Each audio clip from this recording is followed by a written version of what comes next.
Renars podcast.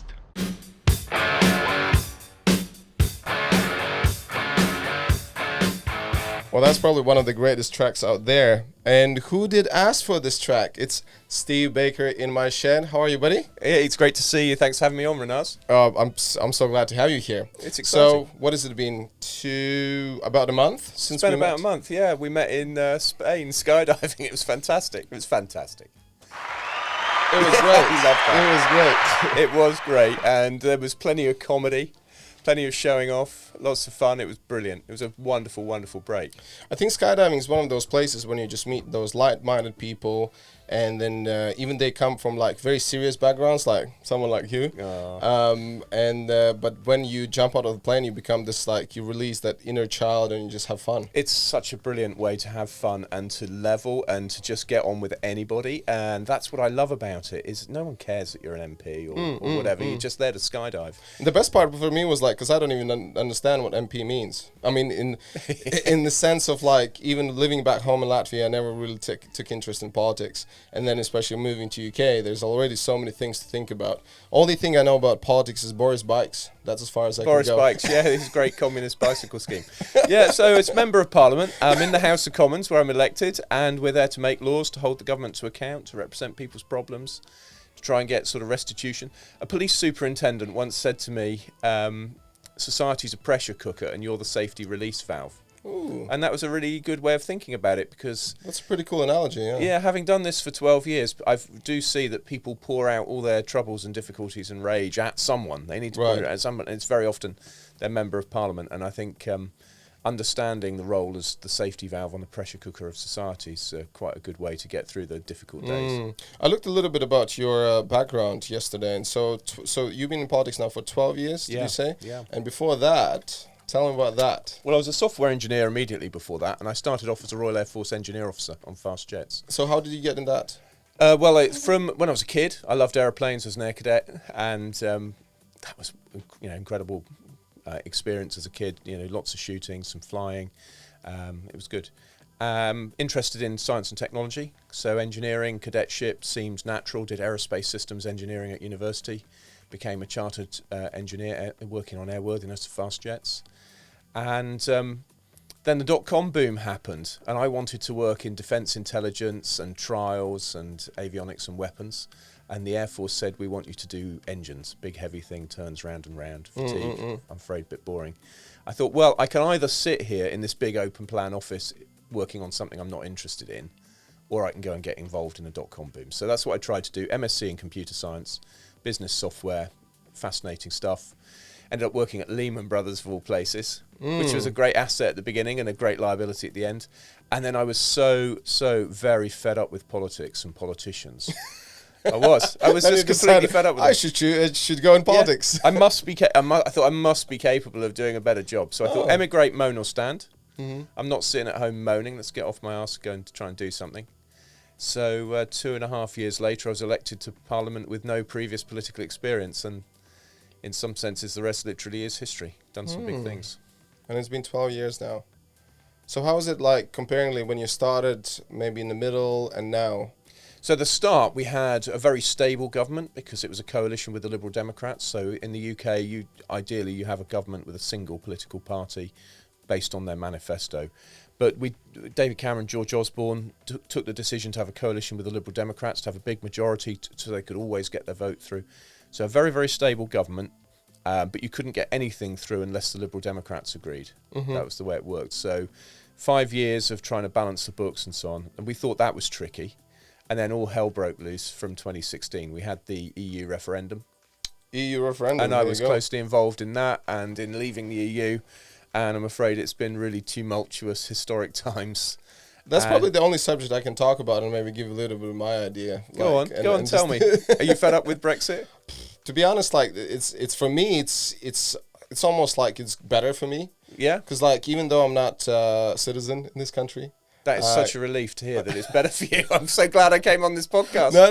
Let's clip this bit out and put it everywhere. No, check this out. So I remember a friend of mine, she was saying about like, there's going to be Brexit happening, blah, blah, blah. She went and got these lawyers, and she got sorted out her permanent residency. So she paid, I don't know how much money, took her how much time. And then as soon as the Brexit, right before Brexit happened, I don't know if you know about this, very quickly there's this app was going out and saying anyone who's been here longer than 5 years, you can very quickly get your settled status. Yeah.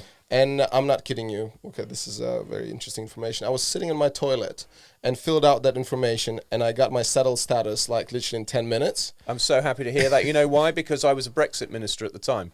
Oh, wow. Yeah, so I was a minister responsible for part of how we left the EU, and I'm very, very pleased that worked well. I even chaired some of the Yes, thank you, thank you. Woo!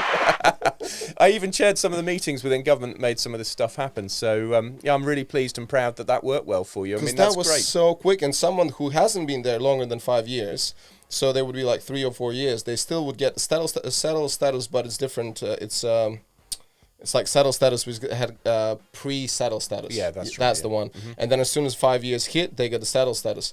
And settled status means that like I literally can go away up to like 5 years or something and still come back. I'm not really sure. I forget. I wouldn't like to give the advice on that. But it was just like a very, lenient, like... It's people like me wanted it to work for you. You Yeah. know, this was one of the most painful things about the referendum is the sense was created that people weren't welcome. Well, that was never true. People were always welcome. Yeah. And I'm so happy to hear that it worked well Yeah, for I you. did hear a lot of people, again, maybe not really getting into it, not understanding exactly what's happening. Some people are, oh yeah, British, like UK doesn't want us, that's it, we're leaving, we're going It's back so to... untrue, and it was really, really painful to hear that. You know, I have quite a lot of Polish and Romanian people in Wickham, and they are extremely welcome. I mean, we've got an amazingly diverse community in Wickham. About 1 in 6 of my voters are British Asians, which overwhelmingly means Kashmiris. I've got the biggest population from St Vincent and the Grenadines outside the islands, and it's an amazing, wonderful, diverse community, and I'm really proud of the way people get on. So so I'm a Conservative because I'm an old Liberal. You know, I believe in freedom. Hence the T-shirt. Fighting for a free future. Oh, sorry. Was it the wrong button? Wrong button. Andrew Neil should have this. Like in very serious, like political debate. Go on, let's have that one. Wait. Hey, we have that one. We Wait, and then we have this one. So now we're going to talk about serious stuff. This is so needed on like GB News or Sky News or something.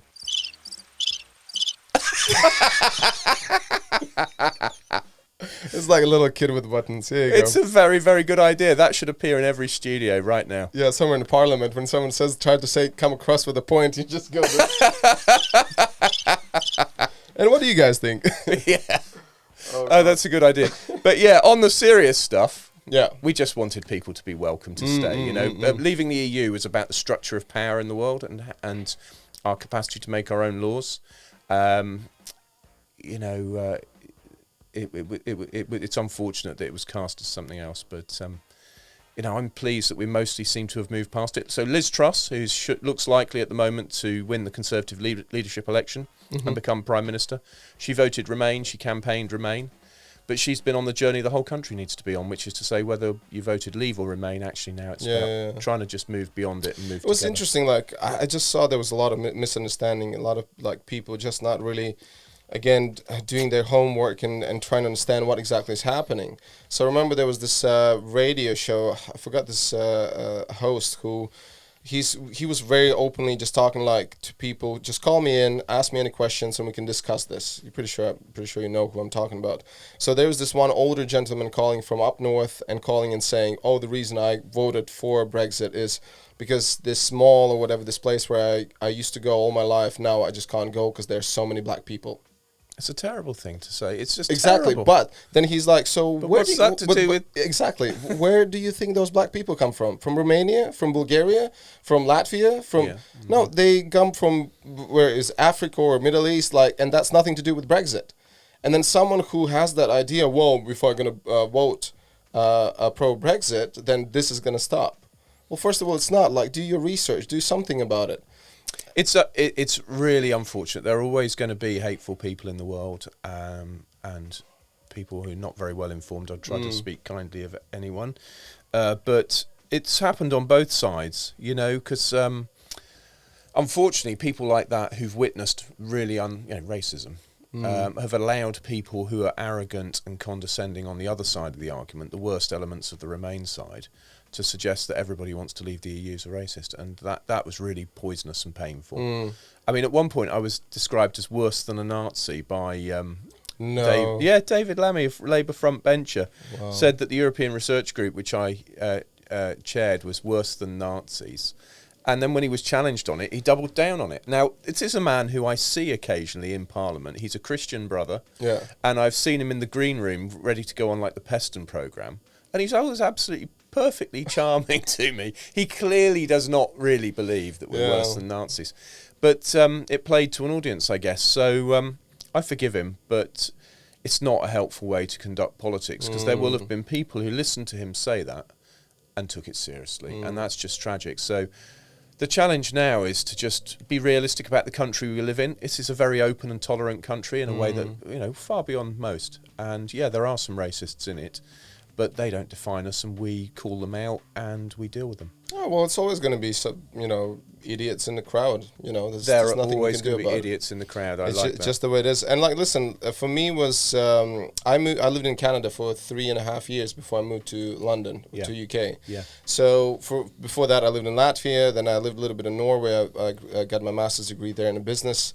And then I was just like, is this it? This is my life in kind of Latvia. And then I was like, then I moved to Canada. And after moving from Canada to London, it was a little bit like a culture shock in the sense that it's just much faster. There's so many more people from all over the place. Yeah. But it was easier for me to relate because it's a more like a European vibe, European jokes, European sarcasm, which Canadians unfortunately lack. They're just so nice all the time. They are so nice all that's the time. Yeah, they're to the lovely. point where you're like, as a European, you're just like, come on, man, give me some salt. Like, come on, something. Yeah. And they're just like, oh, it's okay. Are you okay, Renars? When I moved to London, I really enjoyed that cosmopolitan concept. And anywhere you go, there's going to be Brits, maybe 30%. But you have a very international life, don't you? I mean, you were telling me about going to Bali. Yeah, well, I've been going back and forth to Bali now for the last 2 years. Is it 2 years almost? Yeah, so the first time I went there, idea was to go for 3 weeks, just like Christmas and holidays, end up being 7 months, start doing stand-up, start doing podcast. There you go. This is the podcast. Great. And then I was like, okay, this is a pretty cool thing. So I could go to UK, do my stunt work, make some money, and then go back to Bali. So that's what I'm doing now. So you're MBA qualified. Yeah. Stunt work. Yeah. Stand-up comedy. Yeah. Podcast. Yeah. How do we swap lives? This sounds great. Oh, in between there was stripping as well. Stripping. I don't think. Yes, there was stripping. I don't think I'll get away with the stripping. So tell me, Renars, this is a question I've always wanted to ask an interviewer. Tell me, Renars, how did you get into the stripping? Well, Steve, thank you for asking this question. Well, the truth was basically I had two choices, whether go back to Latvia or do stripping. The reason was Latvia can't be that bad. I know. Well, the idea was like after 2 years of living in Canada, I was like, okay, I'm gonna go back to Latvia. That's it. So I came back to Latvia, and it was this massive culture shock, and just seeing like all these kind of, oh, Latvians gonna love me for this, but there's like these miserable people just walking around, hating their life, always complaining, and it was also bad timing because I came back in the spring where like snow is melting, it's like shitty weather. Yeah, but yeah, and then I was like, okay, I can't do this. I just literally came back from sunny Saskatoon. They even call it sunny Saskatoon. Yeah, where everyone is just happy. Everyone just loved their lives. And I was doing things like door-to-door sales. Like people would let me in their house and just talk to them and give them like cookies, coffee, and all that. It's just like just totally different culture. And then in a week, being in Latvia, I said, that's it, I'm going back. Whatever it takes, I'm going back. It wasn't at that time. We didn't thought about, oh, even if it's stripping, I'm going back. Yeah. But then I went back to Canada. I still had a little bit of my visa left for about like 2 months, and the only thing what I could figure out how to stay in Canada was to become a student. So I enrolled in journalism. Start studying in Simon Fraser's University in Vancouver, and start studying. And then I'm like, okay, I need $6,000 per semester. And I had maybe like $2,000 left from my savings. I was like, okay, what do I do? So I could try to ask like help to my sister or not from my parents. But me and my sister were not getting along, so I would never ask that. And I was like, you know what? There was this party I went last year. Someone said, you're a good dancer, because dancing is my background. And since I was a kid, I was dancing. And he said like... What kind of dancing? I used to do ballroom dancing. I used to do folk dancing. And I used to be in Latvian team hip-hop. Amazing. So I used to compete in like international level. Wow. Yeah, and so this guy noticed me dancing. He's like, "Would you like to be a dancer in our club?" He didn't say what club. He didn't say any of that. And I was like, "Sure, yeah." And then I came, and that's like one of the biggest gay clubs in Canada. Yeah. So I started working as a go-go dancer in the gay club first. And then, so some money was coming in. It was okay, but I knew that I'm not going to make the tuition fee. I'm really hoping that my members in Wickham Conservative Association watch this podcast now. Let's give that a cheer. Yes, because they're going to so love that you danced as a go-go dancer. Yeah, but the thing is, it's 10 years ago. And never did harm to anyone. It was my choice. It was me getting out of my comfort zone. And when I'm 90 years old, I'm going to be on bed and I say, I danced in little shorts in front of all these men, you know. And there's absolutely nothing wrong with that whatsoever. Exactly. I think it's a thing to be proud of. I wish I had the physique to do it. You know, I could take a little time out from Parliament to do some go-go dancing. Doesn't seem very likely. I could give you some addresses in Soho in London. I think we'll stop there. There's only so far I can go. I have got to get re-elected. Yeah, there you go. So it's just my story, and then I got approached also by a stripping company, whatever, and they told me it's much more money, and I was like, okay, again, like go back to Latvia and not kind of pursue your dreams, because at the time I wanted to stay in Canada, get a permanent residence and all that, and or just do stripping. I was like, let's do it. So you said a moment ago it didn't do anybody any harm. Did you really feel that it didn't do anybody any harm? Well, I probably broke many hearts. You probably broke many hearts. Yeah, you probably broke many hearts. But, you know, this is one of the things that comes up in politics sometimes. When people talk about women, it's usually talking about women in various industries and suggesting they're being exploited. I mean, that's unfortunate. It's a fact that some people are trafficked into sex work, but it sounds like you didn't. There's absolutely no trace or hint of anything like that in where you were. Listen, like when I look at it, it's in the end of the day, it's entertainment industry. Like to see someone doing a stripping dance, because like those clubs. Nice, clean, everything prepared. And when I moved to UK, I worked for a company called the Dream Boys for 2 years. Yeah? Yeah. So that's anyone who watches that, they know that. But that show was proper. Like we even had one guy. Remember, he moved from Broadway dancing to Dream Boys. Money was more, and it was less work. And he used to work for things like Lion King and like these big shows. Yeah. And he just said like, you guys make way more money. And the reason for it, just for people to understand, is that it was very difficult to find a good dancer in a good shape. Yeah. So there was usually dancers are quite skinny, all that, and they're amazing dancers. But you want muscly but they dancers. needed a bit of both. Yeah. And we had a combination. We had some guys who couldn't dance for shit, and we trained them for months and months to get that little choreo together. That's so interesting. And you're a gymnast as well. Well, that's the funny thing. I got into gymnastics when I moved to UK. So I'm 38 years old now, and I got into gymnastics when I was 30, like 30, Wow. 29, yeah. That's so it's quite very something, isn't it? And it was very interesting because, like, growing up in a very small town back in Latvia, we didn't have any, like, gymnastics places, nothing like that. We had football, basketball, volleyball, and all the dancing, what we had in a little town. But I think because I was doing all those sports, it actually really helped me to be easier and quicker to pick up other sports. Yeah. And I'm pretty much, my build is perfect for gymnastics. When I started gymnastics, I could do Iron Cross after like 2 years of training. What's Iron Cross? Iron Cross is like, I will show that here, Yeah. but it's like when you do on 2 rings, you hold your body like this, yeah. like cross. Yeah, I know. Yeah. So that kind of stuff. Amazing. Yeah. And that works, that supports your stunt work, I guess. Yeah, I mean, it was hilarious. When I was in gymnastics, I was doing my pole acrobatics. So I think I showed you that before. Oh yeah, the standing backflip, which is amazing. That'd be so useful in the House of Commons. After when you stand there as tellers and you win a vote, it would be great to go standing backflip. That should be your thing. Yeah. I will teach you. Come to gymnastics. And yeah, so I was in East London gymnastics training there, and I noticed some guys keep doing certain like exercise, and they're really bad at it. And I came over, what are you guys doing? Oh, we're training for British Stunt Register to qualify, so we need to learn these elements. And I already could do them easy. And I was like, really? And what else do you need? And then I found out about all the qualifications you need, and then I was like, let's do it. So you were telling me that when we were at skydiving that older stuntmen are needed. Yeah, and you said like, that's your dream to be a stuntman. Yeah, somebody said it to me when I was a software engineer. I was in this startup company. I was riding in and out every day on my motorcycle, and one day I was riding a K1200S, which is a very, very big, fast, heavy BMW motorcycle, and it was very icy. And I managed to get this bike in onto the car park on sheet ice with my feet down. and rode in. He said, "How did you do that?" I said, "Oh, I don't know, it was easy enough. Just took care of all this." On the way in, I shouldn't say this, but I'm going to. I came off a roundabout and opened it up, and the bike oscillated between the back wheels spinning up and just wheeling, and it went wheelie spin, wheelie spin. Oh, nice. Yeah, that's pretty cool. I wish I could do it on demand. Well, But he said, Steve, you should be a stuntman. And I thought, you know what, I'd like to be a stuntman, but I think maybe at 51, I'm a bit old to start. No, that's totally not true. No? There's one guy, I think his name is Ben. I'm gonna butcher this. I think he's even older than you are, and he qualified for British Stunt Register. Did you just say even older? Did you just say Which even means older? that you can still do it. Even older than you, Steve. Thank you, Renars. All I'm saying that you still have time. I still have time. I'm not dead yet. Just digging that. Just digging Not dead yet. You're a politician. And you're 51. he You're not is, dead and yet. he's engineer. His background's engineering, and he's literally building these. These cars when you think it's an actor driving, Yeah. but a lot of those cars has on the roof. There's this old rig where stuntman is driving. Uh-huh. Have you ever seen those? No. I'll put on the thing for you to see. But yeah, so he literally builds those, and he flies planes. He does a lot of interesting car stuff, and he's a stuntman. So what if I or somebody watching this wants to become a stuntman in their 50s? What do you have to do?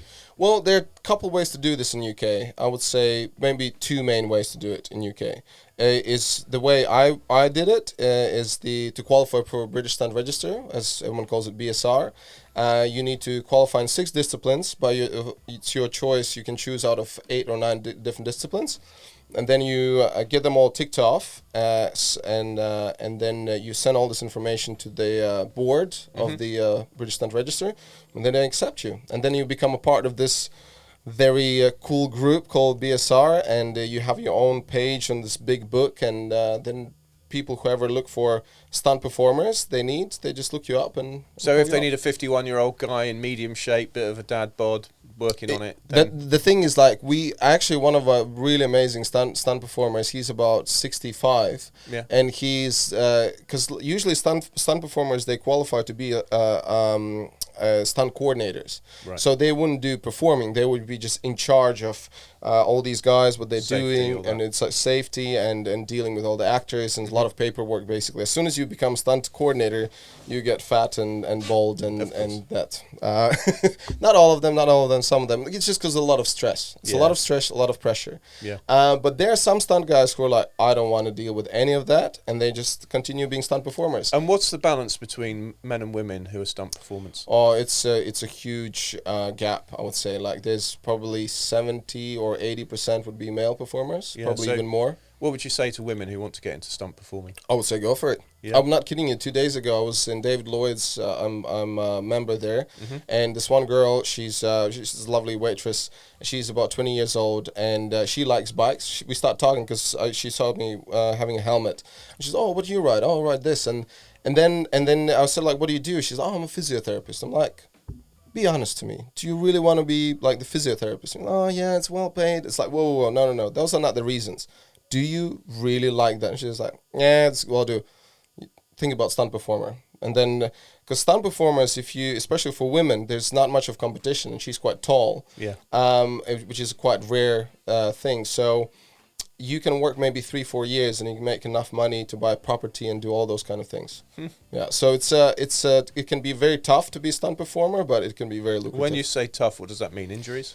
It could be injuries, but also like just very long shoot hours. Sometimes they do night shoots, and they go from night shoots to day shoots, and that messes up your body so bad. Like, your biological clock goes to, like, one of my first jobs, I was working on the film called The Hitman's Bodyguard, and I never done the night shoots before, and I did 2 weeks of night shoots. I never had like such a stomach problems, like just having like my immune system was down. I never had that before, and I had that all there. So what other films have you done that we've heard of? Bond, have you heard of that? Bond? I have maybe James way Bond, once or twice. Have you done Bond movies? Mission Impossible, that's a quite, Yeah. what an indie movie. What else? Like, recently, right now, I'm working on The Witcher. It's a TV series with the swords and stuff. Right. So And I saw you on your Instagram playing a soldier. yeah, just recently now I posted. Yeah, you posted. Yeah, we're gonna come to his podcast. Yeah, it's good. It's a cool picture. Yeah, it's a film called The Death on the Nile. Oh, right. Yeah, so El Carpuro, he's investigating stuff.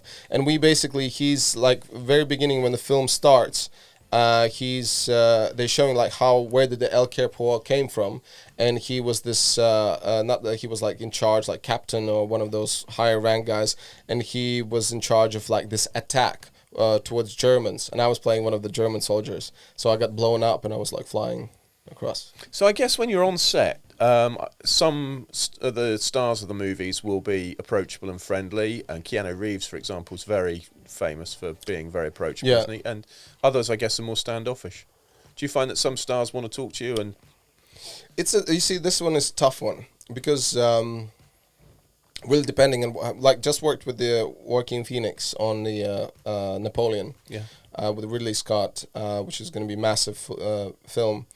He, as far as I understand, this is just me, as much as I understand, and as much we as stunt performers, we talk to each other. Mm-hmm. He's a method actor. Right. When you're in a method actor, you are in the character the whole time. I see. That's it. So you're immersed. if your character is a psychopathic weirdo, you're going to be like that the whole time. Huh. So to go and try to figure out how this person is as a person is pretty much impossible. Because on set, he's a psychopathic weirdo. Right, okay. Well, I wouldn't go that far. Well, okay, no, of course. But he's got to stay in character. Yeah. And then it's also like every time he would go on a set, it's not like he's just like, oh, I have nothing to do, I'm just wandering around. So they get ready for their scenes. So they go through their scripts and all that. So they're busy. But yeah, there's some actors like, for example, Samuel L. Jackson. He was really friendly when we worked on Hitman's Bodyguard. And Hitman's Bodyguard, I got the acting part as well. So I came on the set and I was on a call sheet next to Ryan Reynolds and Samuel L. Jackson as a cast. Yeah. That was pretty cool. And so my trailer was between both of them. And I was like, oh my God, finally my dreams come true. But yeah, so Ryan was really nice. Would you move from stunt performing to acting, and do people do that? Yeah, they do that, and I actually got my acting agent. I haven't heard from him for a while now. I don't know why. But there was a period when I was very, I wouldn't say demanded, but I had quite a lot of jobs. And my main thing is because I speak Russian. Right. So they would look for a Russian speaker. That's going to trigger all my trolls now. Oh, really? Oh, yeah, because people fantasize about these crazy ideas about the Russians are behind everything. And the Russians are behind lots of bad stuff. But not me. But now that Steve Baker, say something in Russian for my followers. Добрый день, дорогие друзья.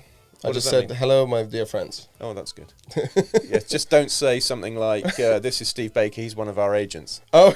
Go on, do that. Это Steve Baker, on наш агент. That is now going to go completely viral. Secret agent. People are going to be saying, we told you so. Well, for people to understand, like, so I grew up in Latvia, and Latvia used to be in Soviet Union as a country. So I was about 6 years old when Soviet Union collapsed. And then even then after that, so like the army would leave the country, but there's so many people who were born in Latvia and you know, they have their families, and so they left there. So it was about 20 to 30% of Russians as comparing to Latvian population, and it still is now, and I think it's even more now. It's about 35% or up to 40% Russians live in Latvia, and there are some cities where they only speak Russian. It's crazy. Like there's a city called Daugavpils. If you go to the store and you ask them something in Latvian, they're like gonna look at you puzzled. Why don't you speak the language? Yeah. So this is really interesting with the Ukraine war going on, because presumably that means people in Latvia are worried of a similar phenomenon where Russian-dominated regions want to be part of Russia. I'm not sure about that, but like, yeah, it's because I went to Latvia just recently. Hence my eye. Did you see it? Yeah. This is a bike crash. I crashed my scooter, not my scooter, my friend's scooter. And I slid. Basically, what happened as I was riding, they have a tram lines on a road, and I slid on that, and I think there was some oil on it, and I lost control, and I just flew into the side of a thing. You're recovering pretty well. Oh yeah, I broke 4 ribs and all that stuff. It was fun. Ooh, yeah, it's been a month ago, so it's fine now. Yay. So just going back to also the Russians in Latvia, and so I speak Russian. So the town where I grew up, we literally had 50-50. I went to kindergarten, we would have a half-half. We would have Latvians half and Russians half, so we always would mingle with each other. So I could speak fluently since I was a little kid. And also we had a lot of influence from Russian TV. We have movies, cartoons, that was all Russian. And honestly, some of the best comedies to this day, I think Russians have amazing sense of humor. Yeah? Yeah. unfortunately, at the time, they were doing a lot of propaganda with alcohol. So almost all the comedy was like, drink vodka, it's good for you. And that's why there was a lot of alcoholics in Latvia. And So there must be a also big demand for Russian speakers right now in the movies. Well, all You around think? it. I think it's the other way around. Well, so I think now everyone is like very on the eggshells about it. Like they don't. Yeah. I don't think they want to be like, but I oh, thought Russians. I would have thought, but if you want a bad guy for a movie, you'd pick a Russian right now. wouldn't you? Yeah. Yeah, to be honest, like I haven't heard any Russian-y stuff. I actually know I did one film called the Heart of Stone. Yeah, Heart of Stone. They needed like Russian militia, so we were like Russian fighters or whatever. I played that. Yeah, we yelled in Russian a lot. Yelled in Yeah, Russian. it was like coming in and like get down now. No, that's a different thing. Yeah. Well, let's just hope the Ukraine war comes to an end and a satisfactory one with Russia driven out. Yeah, that's a tough one. It's I really, huge. Yeah, I mean, it's incredible what they're doing and evil. It's wicked. And at the same time, things are start happening in Asia as well. So they start doing some crazy stuff. Yeah, it doesn't look very wise that Nancy Pelosi went there. I don't know. I really have no idea what's about politics and about what is going on there. So I'm probably not going to comment in that area. But to see it's just crazy to see that in this day and age, these kind of things are happening. And people are just like, well, we can't do much because if we do this, we do that, they're going to happen. So how come when World War II and Germany was doing crazy stuff, how come you guys then, we need to step in because it's too much. So is that what you're waiting for? Well, yeah, I mean, so there's so much in all of that. When it's about waiting for things, one of the problems is, of course, nuclear weapons. And one of the things I think we've seen with Ukraine is that if you have nuclear weapons, you can wage practically unrestricted conventional war.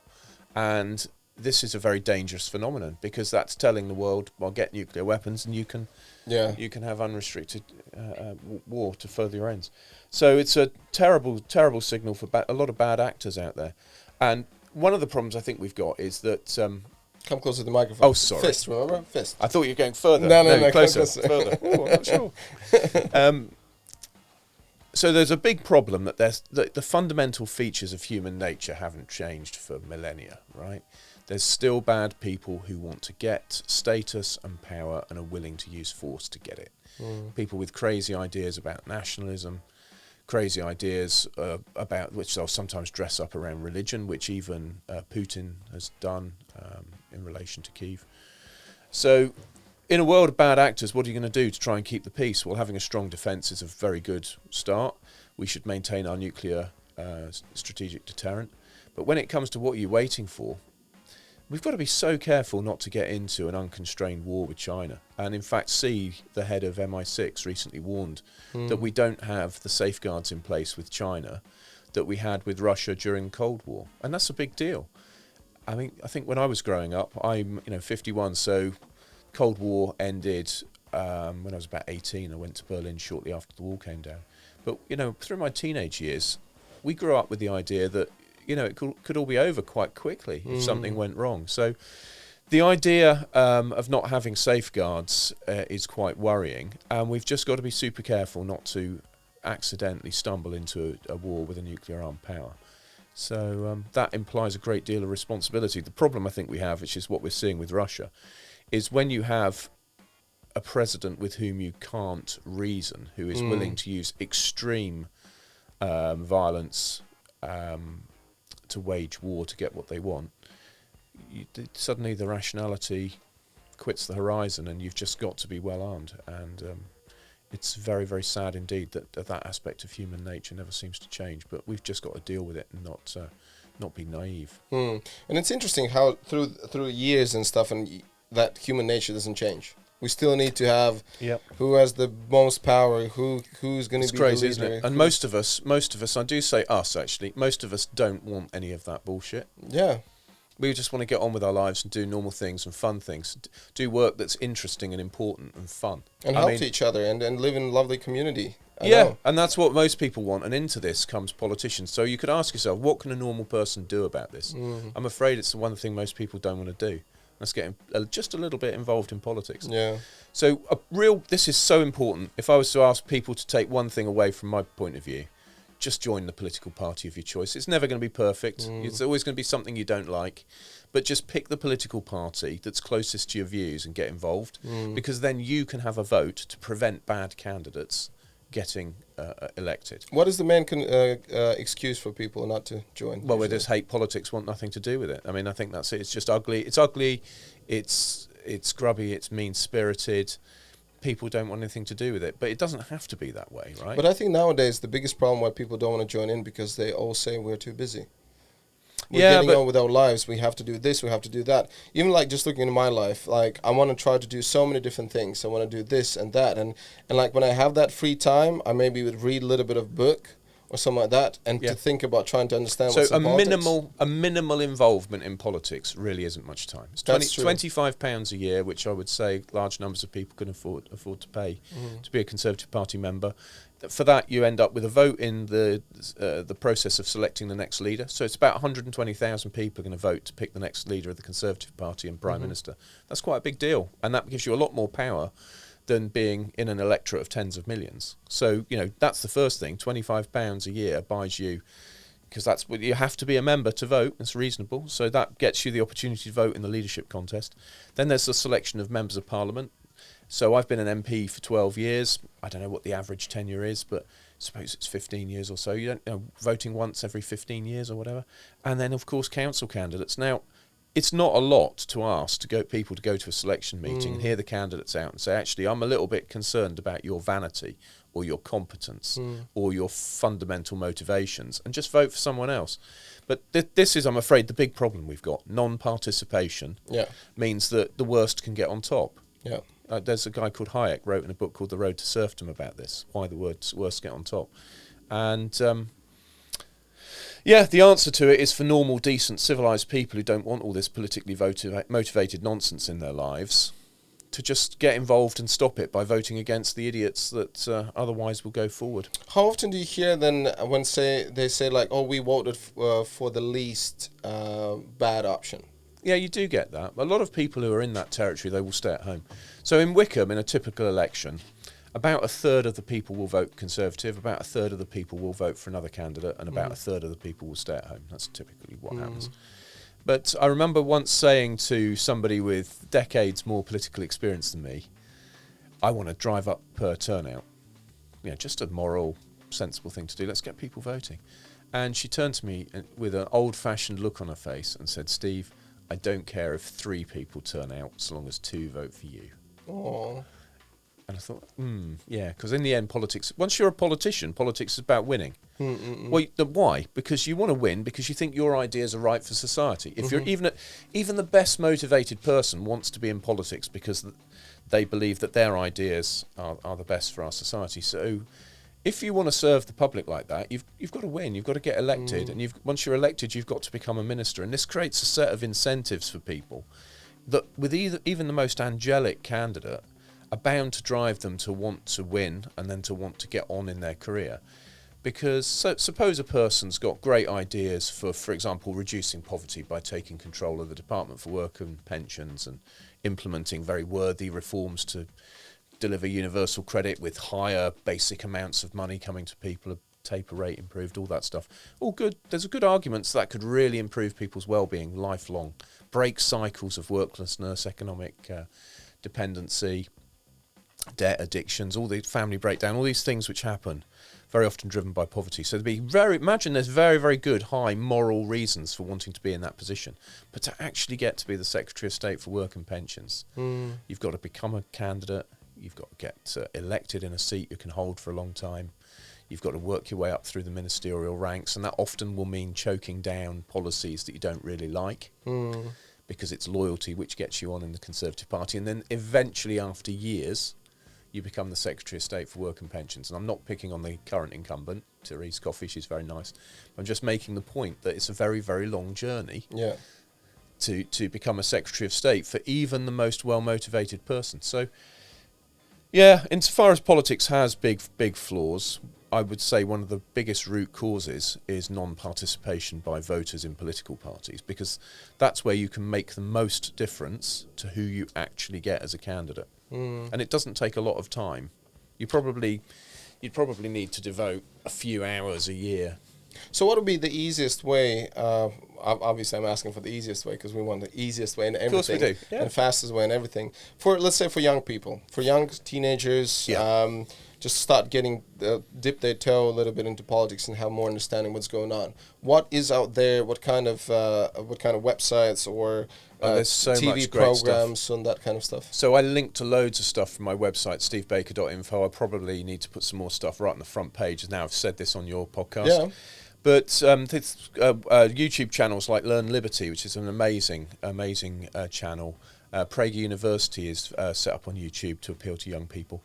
I recommend loads of books, some of which are very slim. So I do a book club in Parliament for young researchers. Oh, nice. Young people in their 20s and 30s.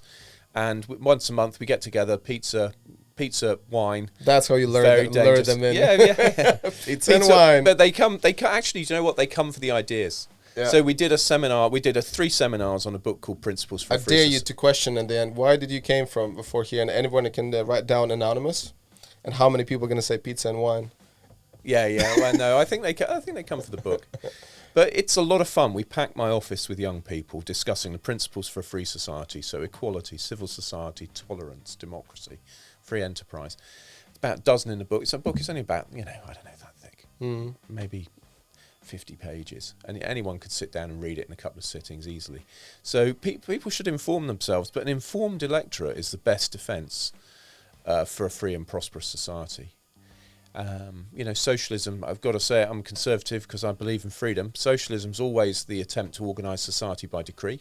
And it never works. It always produces poverty and misery and even mass murder. That is the historical experience, and socialists don't like to hear it said, but that's always what happens. They start off with these utopian ideas, but in the end, their utopian ideas can only be brought forward by increasing the use of force in society. And if you increase the use of force in society, you're bound to get a more aggressive, more violent society. And that, to me, is one of the big arguments for not being a socialist. It doesn't matter how good your ultimate intents are, how utopian you are.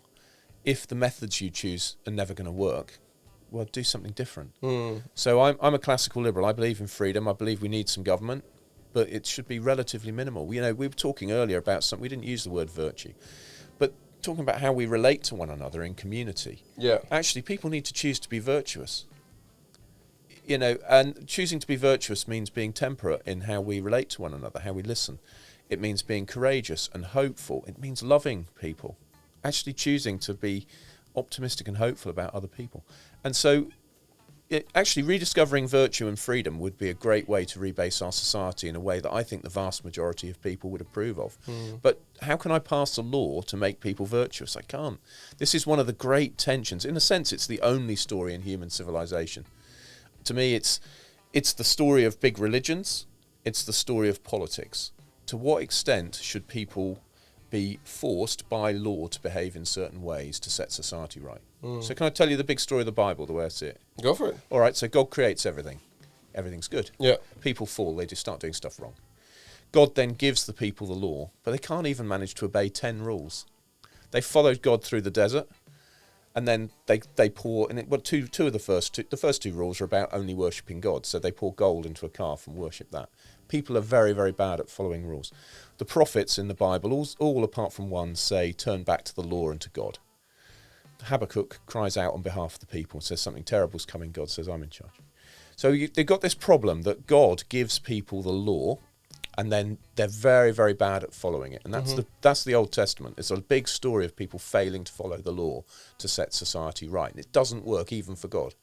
There'd be atheists watching this, but I'm saying just in terms of the Bible, the big story there in the Old Testament, it is that the law does not work to set society right, even for God.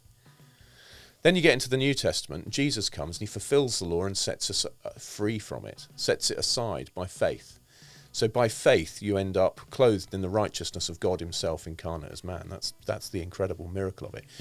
Christianity is the only religion where God comes along and reaches down to us where we are in our fallen and sinful state, and lifts us up, says, I love you so much, I want you to be this is crazy thing, a bit like me. That's what he says. Jesus is the firstborn amongst many brothers and sisters.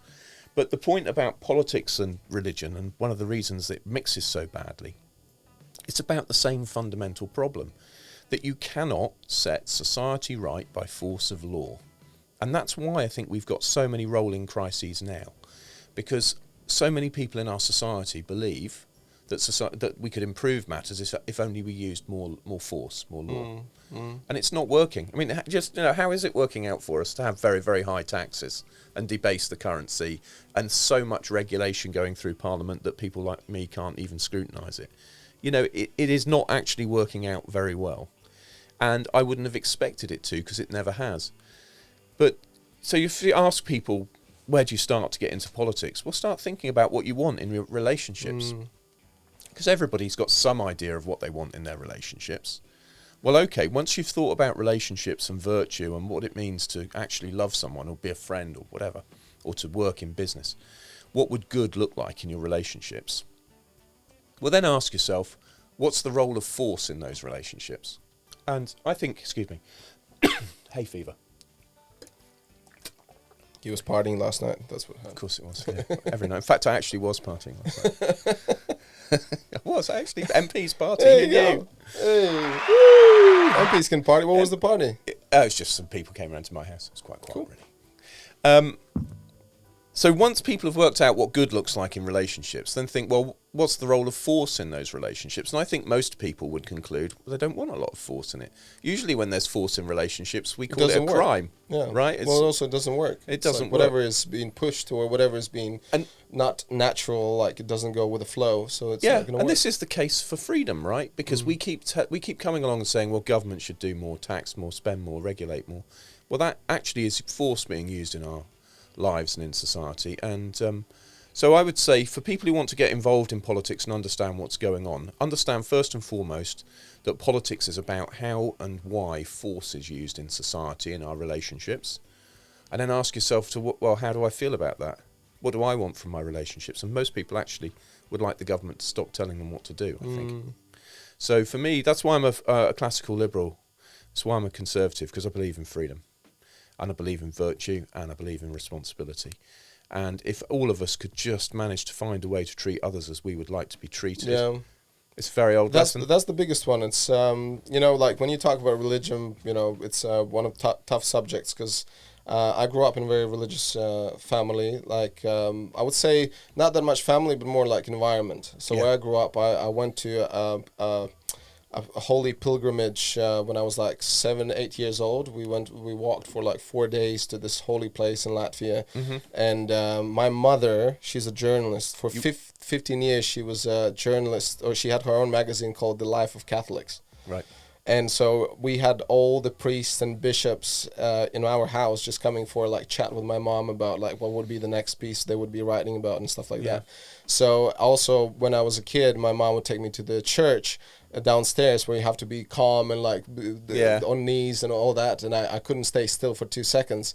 So I figured out how to go around with this, and I became a choir guy. So I started singing upstairs. So you're the choir boy who got into go-go dancing. Yeah, I was a choir boy for 8 years, but choir boy was against my will. Go-go dancing was not that against my will.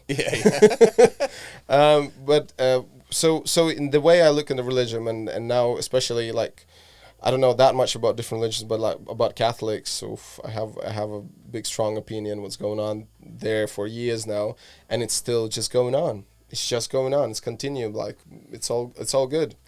But you know what? There's too much religion can definitely spoil your faith in God. I've always felt that. But you go to church now. There's messy church for kids, and kids are not. Well, there's so many different churches people to go to, but I do really fear that a lot of people's faith in God gets spoiled by the way that human beings have a capacity to spoil everything. But really the point I'm making is that if you're a politician, you have to think really deeply about what it means to live life in society. We don't have to, I suppose. There are some crap politicians who don't. But we should all be thinking very carefully about life in society and what it means to create a good society. What would it mean to create a society within which people could be full and flourishing individuals and no one's left behind? Do you think there's another way to explain to, probably it's easier because the religion has been around for such a long time, the traditions are so strong, but like let's say like when I said to my mom, in my little town, I grew up like 3,000-4,000 people town, And I said to my mom, like, look, there's so many evidence that, the church and all that, there's a lot of bad shit going on. Yeah. How come we need to go to church? And like you can see also, like as a kid, I could see that older ladies, they would go to church, but when they outside the church, they're the most evil, mean people ever. Yeah. And they considered to be like, oh, the holy or whatever, like they're faithful. And like we had this one neighbor, she was just a horrible person, and there's no excuse for it. Yeah, and she would be like, yeah, let's go to church. It's so important. Yeah. You should pray for this, pray for that. And I'm like, that in my brain as a kid, this is wrong. Oh yeah, yeah. And I understood from the beginning, treat other people how you would like to be treated. And then it's like, why can't we have something else, like some kind of a community, come together, play games, whatever, but it's not under the church umbrella? Why we can't have that? And then my mom just explained simply, because we never had it. Because there's never been that kind of a stronger, bigger thing. Because in my little town, 2 options, church or pub. Yeah. Nothing in between. There's no community kind of a social place where people come together and socialize. None of that. And I was like always wondering why we can't have that. Because there's no tradition for years and generations. And someone has to come up with that tradition. Well, this is how we make... Well, yeah, right, exactly. So this is how we make progress, is people get fed up with the institutions that we have, and we need the freedom through trial and error to come up with better ways of living. And I've got huge sympathy with everything you've just said. You were right then when you were a child, you're right now. But people who... if people are... we all fall short, but if you're a Christian, you should be witnessing love. That's what people should be doing. So if you walk out of church and you're suddenly one of the most wicked people around, that's clearly not acceptable. And there's plenty of stuff in the New Testament about telling people off, really, for behaving that way in Paul's letters. But, about institutions and people socialising and doing things better, but we need to find the enthusiasm and the love within our hearts to actually say, I want to be more connected to that person and lift them up. And reinventing our institutions and finding the resources to do it, to come together in new ways. Yeah, that's what we should be doing as a society, and we should be happy to do it. Yeah, and for me, one of the biggest ones is like, instead of saying like, Steve, I think you're a lovely person, or Peter, you're a great man, I love you, not because very often people say like, oh, because of the God said that to me, like, yeah, that's why you're great. No, because I thought it. It's a common sense. Yeah. That is my biggest problem. When they go behind that, again, umbrella of the religion, like, 10 commandments. What, you didn't know that you shouldn't kill your neighbor? Yeah. Like how, those are the things that I struggle with. Yeah. You didn't know that you shouldn't sleep with your neighbor's wife? Yeah. But I do understand that because of these old traditions, that people have easier time to kind of believe that is the right way, because that generations done it before. Yeah.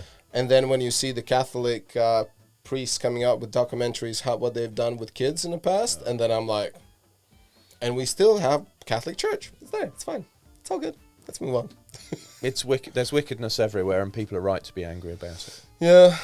Okay, we have 1 hour. Let's have a little break.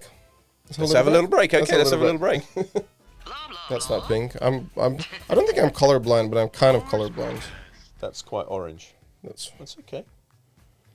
I'm open to orange. Yeah, red. Hey, red light district. Have you been in one?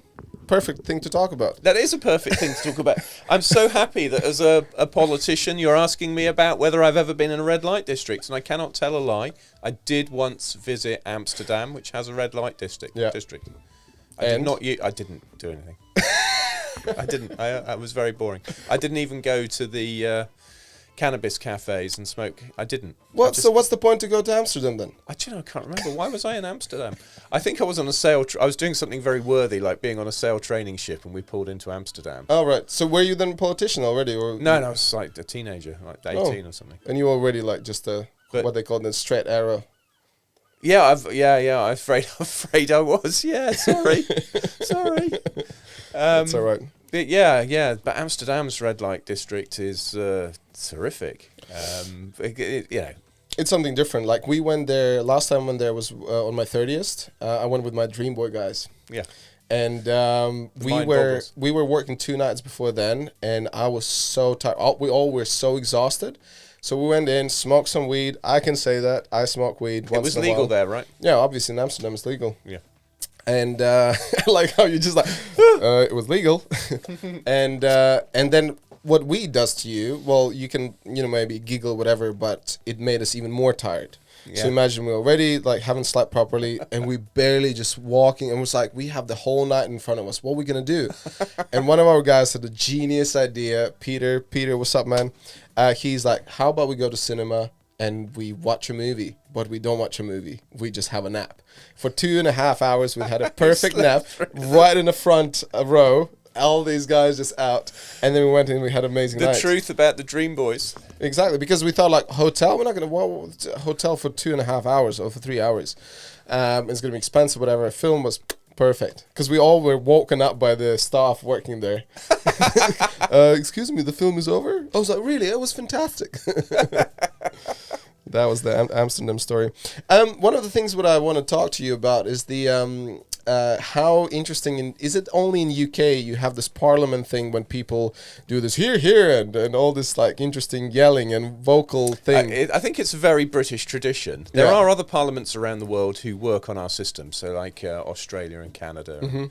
And they, the rules, Erskine May, the rules of how Parliament is operated are pretty common for Commonwealth parliaments. I think it's Commonwealth parliaments will quite often be very similar. But this particular style of braying and making noises is because the first time I saw it, I was like, I have no idea what this is going on. You should come and sit in the gallery and watch it. It's crazy. But it's the only place you can really make a speech where people, apart from perhaps political hustings, where people will try and make you fail. So they'll say, will he give way? Will he give way? What does that mean? It means that you're making a speech and I want you to sit down, shut up, and let me say something in rebuttal. And if you're an idiot when you're trying to intervene, they'll give way to you easily because they know that you'll say something stupid and then they've got the last word, and so it's easy, it's in your favour. But if you've got a reputation for making good interventions which are hard to answer, they won't give way. Mm-mm. So, but you'll end up sitting or standing there shouting, "Will he give way?" And sounds like Willie. Who's Willie? Who's Willie? Yeah. Will the honourable gentleman give way? Yeah. And you can get quite angry about that and throw them off their as I have just gone off their thread. That's all right. But also there's here, and also here becomes yeah, and that's it's either ironic or it's a bit public school. So I went to comprehensive school. Yeah. I'm a working class kid from comprehensive, but a lot of my colleagues are posh public. Thank you. They're they're posh public school kids. Do the other one. Posh public school. There we go. No, I've got nothing against posh public school kids. They deserve everything, I'm sure. But Andrew Neil definitely needs to get this. So, here becomes, and yet walls of noise to support the Prime Minister. It's all very visceral. And people sometimes say it's too much, but I wouldn't want to go to like a U-shaped, boring chamber where everybody's sitting there. Because you're also used to this. It's like it has some kind of organic, like a feel to it. Like you feel like you perform, like almost like a stand-up comedian performing in front of... Oh, definitely. You feel the mood of the place. I mean, I've never done stand-up comedy, as you can probably tell. No, sorry. Sorry. Yeah, didn't mean that. So I've never done stand-up comedy, but when you do make a political speech, you can really feel the atmosphere. I guess that sense of feeling the atmosphere. But the House of Commons has an atmosphere and a life of its own. So PMQs is one thing, the budget another. When you're debating war and peace or some very serious matter, if an MP shares a personal testimony about mental health or poverty or whatever, that can bring the house to a completely different silence. So it does really work, and it's I think it's better for it actually. Well, talking about public speaking, you see, like before I did stand up, which I just started recently, I did public speaking for about 10 years. I started with the club called the Toastmasters. Oh yeah. Mm-hmm. I started in Saskatoon in Canada. One of the main reasons was because I wanted to improve my English, So and what I saw straight away was like me not having a comprehensive or coherent English wasn't such a big deal. There's so many bigger obstacles what people struggle with, even those who have English as a first language. Yeah. Whether they mumble, whether they speak too fast, whether they struggle with eye contact, whether they do all these kind of things. So today, I literally watched one of your speeches, and it's a really good speech in the thank sense you. of like as a public speaker. So you knew how to enunciate, you knew how to look in people around and things like that. So which is very important. How did you get there? Did you do some training, or you just kind of start doing it and then you realize, oh, this works, doesn't work, maybe, and you just got more confident and confident? You're very generous, because I usually come away from my speeches thinking I could have done better. Because you watch a TED talk or whatever, and people will be amazed. But that's good. You always have to go like this. You can't go off. Oh, smashed it. Yeah. You know what I mean? I did once get cheered in the gallery. They talk about don't play to the galleries, but the gallery did love my speech. And you realised they cheered about something else. Literally, no. I sat down and they stood up and they were cheering. There were people who'd been rolled over by banks. Through interest rate swap mis-selling, and they were just cheering. saw there's a pretty lady just passing by. No, but they were on their feet. Oh, wow, it was amazing. But doesn't happen very often. I suppose Royal Air Force maybe do public speaking. All right. If you're an engineer officer, you've got to address groups of people and give briefings and all that. That helped. And then I suppose through business, giving training courses and so on, just practicing. But actually looking at how it should be done is definitely something I've looked into. There's an amazing public speaker trainer called Caroline Goyder, who's really good. She's amazing. Shout out to Caroline. Caroline, she's amazing. Caroline Goyder. Goyder, Goyder, and she gave us some brilliant public speaking training. So much of it is in breathing, grounding yourself and breathing. And I can feel myself doing it now, pausing. When you pause, you think it's forever. But the listener just hears somebody collecting their thoughts, and it can add gravitas to what you're doing. So, I suppose I have thought about it, but I wouldn't say I'm the best orator. Somebody like Daniel Hannan does amazing speeches, and his delivery is incredible. And there are one or two in the House of Commons for whom it's a big moment when they make a speech. So Jacob Rees-Mogg's speeches are often very, very good. So it can be very theatrical in there. What do you think you need to do to get better with? What do I need to do? Or just for yourself or for anyone? I think for myself, I need to strangely work on my vocabulary. I think over the course of time, in a desire to be understood, you can oversimplify your vocabulary. And strangely, I sit here today and I think I actually need to broaden my vocabulary, which is a strange admission to make. But that is because very often on the theyworkforyou.com site, they assess your speech's readability on I think it's called the Fleisch-Kincaid scale. And if you want to be understood, you don't want to be using words like, say, intangible. So Margaret Thatcher said there's no such thing as society. When you look at what she actually was explaining, what she meant was society is intangible. And if she'd used the big complicated word, she would have been better off. She might have been harder to understand by everyone. So there's this balance to be struck. So I want to be better in my selection of words. I want to be more precise. And I think I also want to pause more. I would like a bit more drama in my speeches more reliably. Yeah. No. Yeah. Just bring that effect with you every time. Yeah. But if you watch something like Tom Tugendhat did a great speech in the Commons about his experience in Afghanistan or Iraq, I forget which now, but that's not really the point. The point was that the way that he delivered that story and really conveyed what it was to lead soldiers in that place and to have them killed, and the way he conveyed that was incredibly powerful. And you can make or break yourself on a good or bad speech. Most of our speeches pass without comment. I've had a few go not quite well, so, almost viral. But there's a place for humour in the House of Commons. I once was sitting there. David Cameron had come back with his EU deal, and it was not very good. And I thought, I was sitting there in the Commons, bobbing up and down to ask a question. I thought I can ask something about the Court of Justice of the European Union again. Or I could stand up and say something like this. This deal looks superficially good, shiny on the outside, but poke it and it's soft in the middle and stinks. Will he just admit that he has been reduced to polishing poo? Is that what you said? That's why something like that. Polishing poo. But people could hear it coming the way I brought it up to. They knew I was describing polishing poo. What was the reaction? But the House of the minister answering, it was David Liddington, who was a friend. But he said, "My honourable friend's been polishing that question." Oh my God! And the speaker laughed at it because it's not out of order, right? To say polishing poo was not out of order, and it was so successful. So what words are out of order? Swear words. So F word would be out of order. Oh, totally. Unless you were. So if I'm going to have to say this now. Uh-oh. If I were to stand up in the House of Commons and quote you, so if I said, my constituent, which you aren't, Renars, said he won't tolerate this bullshit.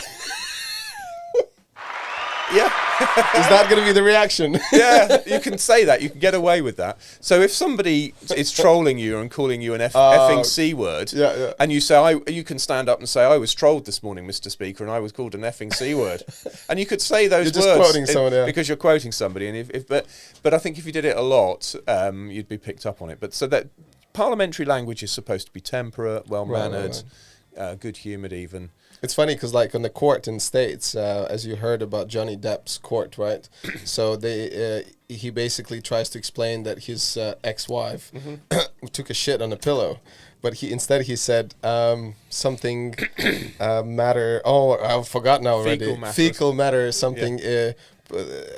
Left fecal matter on my pillow, just because she couldn't say like pooped on my pillow or something like that. Yeah. But I did do it and I got away with it. And the amazing thing was, because it was so unusual and was a bit funny and was a bit dirty and horrible, it was repeated again and again and again, day after day for a week on comedy shows and all sorts of things. Yeah, because it was memorable. Because it was memorable and funny. And it was probably the best political stunt I've ever done, because it got the message out that the deal was shit. That they were polishing poo. They were trying to make a shit deal look like a good one.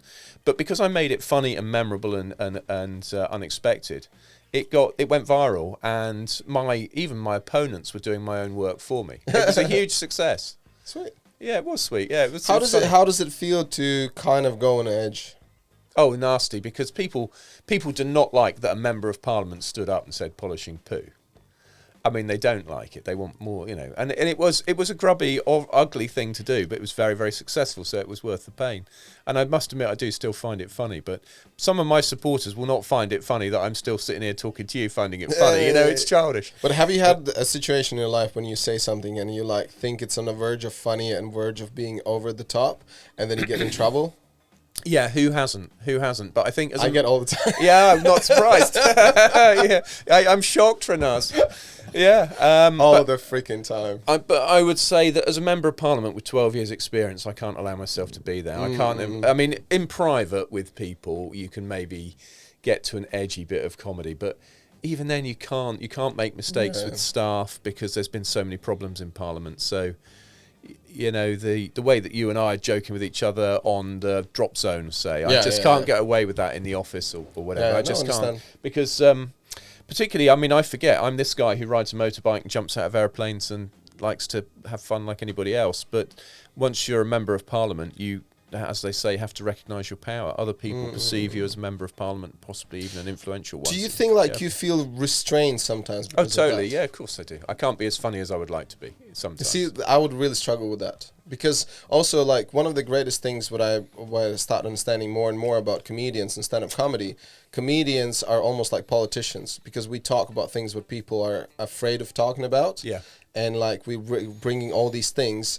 And it's almost like if someone get offended, whatever, it's it's a humor. But also nowadays it's getting worse and worse. Like the comedy is getting so PC, and then there's so many comedians are getting cancelled, not getting work anymore because they're too out of that and too rude and whatever. And that is getting really, really crazy. So now the last thing what I heard, they start doing stand up in places like OnlyFans, like. Anyone knows what OnlyFans is? I don't know. Maybe you haven't heard of it.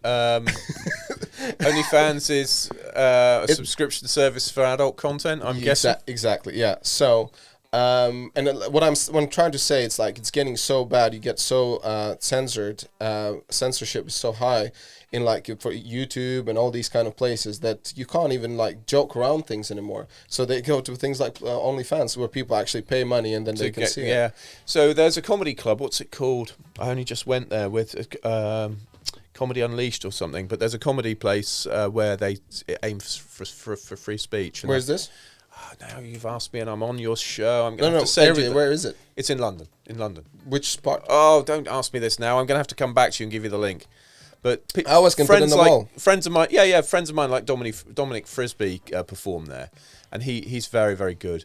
But it was interesting watching comedians there because off stage they're so very, very serious and focused, like any other performer. Yeah, getting ready to be funny. Sometimes it's annoying, to be honest. Like I haven't done comedy so long, but I know some of my comedian friends are just some of them boring. They're very serious all the time. Yeah. I was like, I think to be truly funny, you can sometimes be quite a depressive character, can't you? And so and like Robin Williams was a depressed, wasn't he? So yeah.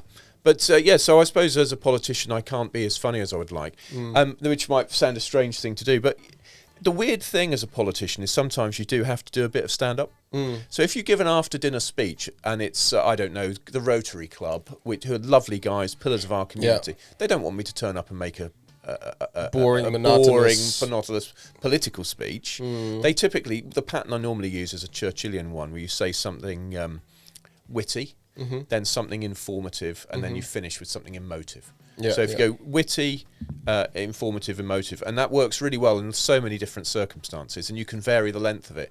So if I'm doing an after-dinner speech where everyone's had a drink and it's for the Rotary Club or Round Table or something, then I'll stand up and really extend the witty bit. And you want to make them laugh. And they've got to be laughing. It's got to be funny. It's got to be touching. But it's got to be not so rude that you're ashamed when they repeat it, because they will, that an MP said the thing. So, and then do something informative and then something emotive. And those speeches, as long as they're heartfelt and well meant, they almost always land really well. And I've had a couple of occasions where I was definitely more successful than the stand-up comedian who was on after me. Because sometimes stand-up comedians, they try too hard and go too far. I remember one of them making a sexual joke that it just wasn't funny for the audience that he had. He had a lot of straight-up guys, not making judgment of their sexuality, but I mean like earnest people of high moral standards, and the joke wasn't appropriate to them, and that was definitely an evening where I was the funny one. And the subsequent year they just didn't book a stand-up comedian. I was the comedy. You see, one of the biggest problems with that is some comedians, they have a bad feel for the audience. So they have some of the couple like best bits, they have like best sets, and they're like, okay, I'm just gonna go with this one or with that one. Before I did stand up, before I did public speaking back in Latvia, I used to MC parties and events. I did them seeing up to like 2,000-3,000 people events, like big corporate sport days. They call the sport days. I remember one of my last ones was it's about 3,000 people, and I was replacing the guy who's a celebrity. He's like a news show host, and he would be doing this for 5 years, and then he couldn't make it or he got sick. And this agency I worked for, they literally, you're the only one we have. Everyone else is busy. Can you do it? I'm like, sure. And I turn up and I was like, oh my God, there's like thousands of people, and I need to open the event with kind of a little speech and introducing the Minister of Art or something like that. And straight on the bat, I mispronounced that person's name. And I was like, oh my God, what have I done, kind of thing. And then people were coming over like, who are you? Like, we have the celebrity guy always. And then in 3 days, every day, I just kind of got better and better and better. And the last day they came over, some of them came over and said, like, oh, you're actually better than the other guy. Yeah, great. But yeah, anyways, like, so when you do these kind of very improvised kind of hosting things, you try to understand what is the audience. You try to feel the audience. But with the stand-up, very often people come with the prepared stuff and they struggle just to deviate from it. Intellectual agility in these things really matters, right? And because if you're dealing with people in relationships, just reading the minutiae of the room. People sometimes say it on social media, particularly if they don't like what I've said, read the room. You can't read the room on social media, but you absolutely can read the room if you're in front of an audience you can see. And so a lot of that comes up in politics. The intellectual agility, we're talking about taking interventions. If you've got intellectual agility and you can adjust to the circumstances as they arise, you can always take an intervention. I guess it's like being heckled if you're a comedian. If you've got the intellectual agility to catch the heckle and turn it into something funny at their expense, right? Yeah. It's an interesting art, and that's why I've been fascinated by this since I was a little kid. And I love to be on a stage since I was a little kid. I don't know. There's something about, there's expression when someone is attention whore. Yeah. Are you an attention You're whore? not allowed to say that. know. You just said it. But I don't even think that that's the thing. It's something to do with this is the way I feel the most comfortable with approaching people. I don't know. Because there's this appeal of expressing yourself in front of people, and I love the idea that I can make people laugh. Yeah, yeah. So It's you're a very gregarious guy, aren't you? Or is that just a front? I have my moments. I think now I'm getting more pickier, and like before that, I was just whatever it is. I just want to make people laugh. Yeah. And now I'm just more kind of, even doing stand-up only for 2 years, I already know, that venue, the people there usually, so I'm like kind of, but before that I would be very excited and I would be doing it. Yeah, I don't know. But you like to entertain people. What is the essence of being a performer? Because I think in politics you get people who, like me, maybe like me sometimes, you get very focused on policy and ideas and lose the element of performance. And you get somebody like Boris Johnson, who's an amazing performer, but he's ended up not, he's not finished brilliantly as Prime Minister for various other reasons. But this, what is the essence of performance to actually land something successfully? Because you're a thoughtful guy, you've got an MBA, you know what you're doing. I think I feel like a vampire. I live from the energy of when people laugh. It's like when you laugh and you have a good time, I have a good time. Yeah. And it's weird. It's like since I was a kid, in a class, I wasn't the class clown. But I would always kind of try to wiggle in that teacher would laugh, have a good time. Very often you see these teachers, they're tired of their days. Like they have this monotonous thing every day, the same kids. Some of them you see they're pissing the teacher off. And then it's almost like I want to brighten their life. I want to just make them feel a little bit better. Yeah. And that's been through all my life. And this is the funny one. In a high school, basically, because I always would be chatting, I always would be like, joking around, whatever. My head teacher, she had this way of strategy.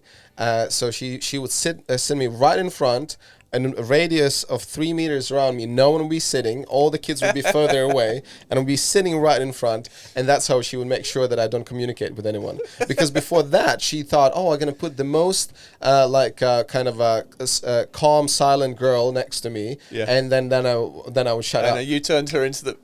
Literally 3 days later, she was chatting her ass off, and my teacher was like, "Oh my god, what have I done?" Yeah, and then I thought, okay, I got accepted to university in Latvia, business administration, and which was the biggest faculty at the time. We had about 300 kids in one room. It was just mental. And I thought, okay, so before in high school, I was always told off. I was always singled out. Not anymore, because there's so many of us. 2 weeks later, the first thing what professor says when she comes in, Renars, shut up! But they let you finish the class, right? I mean, like, it's just because for some reason I would have people around me, we were chatting, laughing, and whatever, and I just love that idea. I did see this happen on the drop zone. Yeah, it did. Yeah, you turned up and suddenly everything was brighter. This is why we were accused of having a bromance. Hey, everything was brighter and more fun. Yeah. No, it's just the way we are. We have that spark. Everyone has different, qualities. You can't have too many of me, because it then goes too crazy. We need someone who is more introvert, someone who does other stuff, and just to have that balance, I guess. I've got a very serious and important question to ask you. Wait. Say it again. I have a very serious and important question to ask you. Go. How did you get into skydiving? Ooh, here you go. Skydiving was on the list for a while, and then on my 30-something birthday, I thought, I would give somebody's going to be my present. And I went to Madrid, and funny enough, I was supposed to be jumping right day before my birthday, but we flew up, and all of a sudden the weather changed, and it was too windy for me to jump. We flew down, and then I would jump next day, which was my birthday. Why? It was, since I started doing stunts, it was always about just trying new things. And like the skydiving was there, and being a stunt performer, it's like, you do things for fun, but that could be used for your work. So that's how I got into horse riding. It's also like doing trick riding, like bike stuff. But skydiving, I was just like, I need to tick this on my list, and I started doing it, and I just couldn't stop. How many jumps you done there? 100. Yay! 100. Woo! Press a button. Wait, it's been 100. Yeah, because you left, and then that did you? I left you. I'm sorry. Yeah, you did. Yeah, it was supposed to be my 300th, and Yes, my right. next jump after I left was 300, but I had to go. Yeah. So you did your 100th. I did my 100. Landing was one of the worst landings I ever had. Yeah. But I did it. Did you wear clothes? Did you remember that I got banned twice, 2 days in a row? I wasn't going to raise it, but we're on camera. You got banned twice, 2 days in a row. Yeah, 2 days in a row. So for people to understand, I didn't do anything like whatever horrible. I just landed. As I would land, I just did it wrong. Like I was the last landing wrong was direction or with the something? wind. and I remember I thought because it was almost no wind, and I thought, oh whatever, I'm just gonna go with wind, and I slid on my butt for about 10 meters in this hay, in these straw, whatever. And I remember I just lied down. I was like, "Oh my god! I hope no one saw it." And I just poked my head out. Anyone see me? And I see the instructors already like walking towards me. Renars, you're banned again. Again, oh dear. I was like, "Yes." But you got to your 100th jump. Yeah, I got to my 100 jump. Amazing. I'm very happy with that. Congratulations. And skydiving, I think. Right now, I'm in the place where, like, so for those who don't do skydiving, if you want to be serious about it, you want to buy your own canopy, your own rig, which you do have. Yeah. So for me, I think I'm not passionate enough to get there yet. Maybe eventually, because also it's quite expensive, even though I could afford it, but I would be like, I'm not going to be jumping enough. And now I'm going back to Indonesia, where in Bali, there's not much skydiving going on anyways. Yeah. If that would be the case, maybe then I would consider it. Yeah. No, skydiving is so much fun. But my landings are just now when I got back, it was just getting worse and worse. It's like, I don't know what's going on. But that was 3 years out of practice. So Yeah. that kind of stuff. Oh, I absolutely love it. I've done 14 jumps in the last 2 weeks. Yeah, because the question goes now, so what about you, Steve? Yeah, how did that's you get right. into it? Well, I got into it. Yeah. No, do you want me to tell you how I got into it? Please. We can't wait. Tell us. Yeah, tell us. So I was working. In fact, I did my first jump when I was at university, just because it seemed fun, and then I did a course of 14 in the Air Force. But then I left it for years, and it was one of those moments where I'd been working in a startup, and everything was too exhausting. It was electronic financial reporting. The market wasn't ready, and I was knocking myself out. I was working with Japan in the morning and San Francisco in the evening, which sounds glamorous until you realise what that means for the length of your day. And I was exhausted. And I just reached a point where I thought, this can't go on. I've got to stop, got to take a break, I've got to regroup. So, great sorrow, left the company. And I thought, I'm going to take 6 months off. And I did a driving course, a fast driving course, performance driving course. Where did you do the driving course? It was with a guy based in Lincolnshire. So we did some stuff off the highway and some on the highway. A guy called Hugh Noblet, who had a master driver's course. I don't think he's running it anymore, but Hugh would train police officers and special forces and stuff. So it was a real privilege to get to train with him. Yeah. Was it involved some precision driving as well? It's about roadcraft. So like trying to drive like a police officer would drive, basically. But obviously you have to drive within the law. But if you want to get into that more a little bit, in Ireland there's one stunt guy who teaches courses as well, and most of the stunt guys go train there. I haven't done it, but as far as I've seen, it's really cool. Like just like all I'd this, love to do that. like a parkings with a handbrake, and you just slide in between two cars and things like that. Yeah, no, I love that, but it wasn't about stunt driving. It's about driving to the highest possible standard. There you go. So it's probably the highest standard driving you can do. It's the entry standard of something called the High Performance Club, which we don't talk about. It'd be like ROSPA Gold as the basic entry standard, broadly speaking, and then you try and improve from there. So I did that course, and that was amazing, really fulfilling, and then went to learn to skydive. And I was so exhausted I couldn't do it. I got there, I thought, I'm just not ready. And I went to Portugal. It was Madrid, the same place we were skydiving. And I went to Portugal and just chilled for the weekend and had a nice time. Portugal or Spain? Yeah, I drove to Portugal from Madrid. I was in my car, and I drove over to Lisbon and just chilled for a weekend, went back. I did 4 jumps, and I started spinning, and I couldn't face it. And I left. They thought they'd never see me again, because it was bad. I delayed it and then dropped out after 4. I went to the wind tunnel and learnt to fly my body, and I went back and I just completely aced it. Yeah. Wind tunnel makes huge difference. Wind tunnel's so amazing. There's a place called Empuria Brava and La Costa Brava, which has a wind tunnel on site. I'd recommend anybody do a tandem to see if you like skydiving. then go to the wind tunnel for 10 minutes. And once you've been in the wind tunnel for 10 minutes, can fly your body, get stable on heading, you'll just ace straight through an AFF course. And without any frightening moments, apart from the obvious jumping out of an aeroplane. So I got into it really as a way of trying to refresh myself from being exhausted, almost like one of several midlife crises, you know. And it was How many you had of those? How many? at least 3. I've had at least 3. How? Explain me. What do you mean? And what do you think? So when I left the Air Force, I'd been bullied twice. It was unfortunate. I love being in the Air Force, but yeah, I was bullied. I know I don't stand for bullying now, but I got bullied twice in the Air Force, and I was tired. While you were there. Yeah, and Oh. so I left the Air Force because they weren't going to give me the career I wanted. I'd been bullied, and that was a bit of a crisis moment. Did an MSc, changed course, and then the next one was the one I just described, where I was again just exhausted through work and. Tried again, and I think just recently it's been a tough time. I've spent 7 years at the centre of great political events, whether it's been Brexit or then COVID. I led the COVID, deputy chair of the COVID recovery group with Mark Harper, the chairman. But he wouldn't mind me saying I founded it and then asked him would he please chair it. He chaired it with great skill and aplomb, and I'm glad to have worked with him. But set up that thing, and then the net zero work I'm doing, and it puts me at the heart of all these great controversies all the time. Do you know what? I don't mind admitting that's hard going. Get a lot of hate, a lot of people who are just frightened, whether it's COVID or net zero. They think it's life and death, possibly because it is.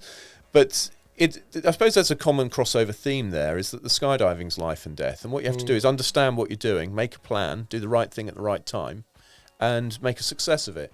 And real life is serious, and this is something I think we forget. It is possible to live a quite light and easy life, but actually real life's very, very serious. Things go terribly wrong, and I think we need politicians, we need a public who are willing to face up to life as it actually is. So like Jordan Peterson talks a lot about this and gets very unpopular for it, but we've got to face up to life being a struggle. I mean, almost everybody we meet is going to be struggling. So the last few months for me, after 7 years of being at the centre of events, have been pretty tough. But I've been fine. But that's why there's the facial hair, the stubble beard, and that's why there's the necklaces. So these are about remembering that I'm a fast catamaran sailor. I picked these up in Greece, and the necklace is this, Christian obviously, but this one's main parachute release pin. Yeah. And this is very stereotypical, and I don't care. Yeah, I think I saw it. I straight away said, like, can you come up with something more original? Yeah, it's so stereotypical. Well, just tell what it is, and don't step away from the microphone. Sorry, I'm stepping away from the microphone. So this is a... So this is a main parachute release pin. You throw the drogue pulls out this strap. The strap then turns this pin upright, pulls it out, and the parachute comes out. And it's very, very stereotypical to find a 50... But how often people who never done skydiving, they know what it is? No, almost never. Yeah, they ask me what no is idea, it. yeah. What's the pendant? Yeah. And that's one of the joys of wearing it, actually, is it's just reminding me every day that I really am a skydiver, and that means something to me. And I really am a fast catamaran sailor, and that means something to me. After years off, I went to Greece, because we've all had to try and recover our lives after COVID, right? So I had a skiing holiday, then I went sailing, bully for me, nice for me, glad I could afford it, and then did some skydiving where I met you. But to go back to sailing after years off and find I could just get in a very fast boat in a very strong wind and just do it, it was so fulfilling. So that's kind of what's going on at the moment with the facial hair. My wife on the skiing holiday said, every time we're away, you grow a stubble beard. Why don't you just keep it? So I have kept it, and it's controversial. People don't like to see an MP with a stubble beard. Really? Yeah, it's weird. People Why think can't it be your style choice? Like, what's the problem with that? Well, it is my style choice, and I'm insisting on it. But this is one of the things about being an MP. People think they're entitled to impose on you their mould of how you should be. We all get this from people, right? So, but yeah, I suppose if you want to count them, 3 midlife crises, really. But this one's just about saying, you know what, this is who I am, and you can get over it. I'm not an absolutely straight-laced... Do you think we need a midlife crisis or crisis in general? I think that crises are inevitable, and that's how you deal with them and move on that improves who you are. Yeah, I think that just like when people say, like, oh, failure is so bad. Failure is necessary. Failure is good. We should be comfortable with being human. Yeah. And that's tough, particularly as a politician. People will pick holes on you if you failed or you've had to pick yourself up. Or if they see you in a like a strip bar, Stripping in a gay club. You just can't go like gay club and just hang out. Like, what's going on? Yeah, but these days people can't judge your sexuality at least. So it doesn't. They shouldn't be judging that it was a gay club. They might judge the stripping, but even then they shouldn't judge the stripping as long as you're doing it because you want to do it. But so. Yeah, 3 midlife crises, I suppose. See how you just said the stripping. How do I get off the stripping? The stripping is fun. We're talking about stripping again, but why? How do I stop talking about stripping? This doesn't happen. This never happens with Andrew Neil or Kay Burley. Kay Burley has never asked me about the stripping. Oh my god! Because I used to be a stripper. That's why I can easily talk about this. Yeah. And you see, like that's why it was interesting. Steve was asking me before, like, so what do you think we're going to talk about? We're just going to talk about anything, and that's the beauty. And I think that's what the podcast should be about. Yeah, you've done so much. I mean, it's incredible listening to you. The gymnastics and the stunt ball performing and the stripping and the MBA. It's a lot of stuff to pack into. One of my last jobs was I was trade marketing coordinator for 3 countries. I was representing a company called the Kraft Foods, which is a huge American company. Yeah. I would go from one place to another and like just go to all these meetings, and I was like 24, 25. If you met me then, you would think I'm older than I'm now. Yeah. Because I was just like, oh, serious, laptop, spreadsheets, numbers, and then that's where I was like, is this my life? That's where I start getting all of these thoughts, and then from nowhere, like my friend comes from, it's like, let's go to Canada. So what did you do when you got to Canada first? Well, first of all, the main reason why I was it was so easy for me to leave was in 2008, 2009, the economy went to total shambles. Yeah. It's such a British expression, shambles. I want to say to total shit. Yeah. And so, and the first industry what suffered was the construction industry, because they were relying on the loans from the banks, right? So for people to buy for the future properties. And that time I worked for a Swedish company who, again, I was representing, working in 3 countries, representing them in Latvia, Lithuania, Estonia. And I was in charge of this product which was made for architects and designers. So architects and designers obviously will feel straight away that construction goes down, they don't have work. So straight away that kind of didn't work. Yeah. Then also had my own business. Then that also was kind of related to construction.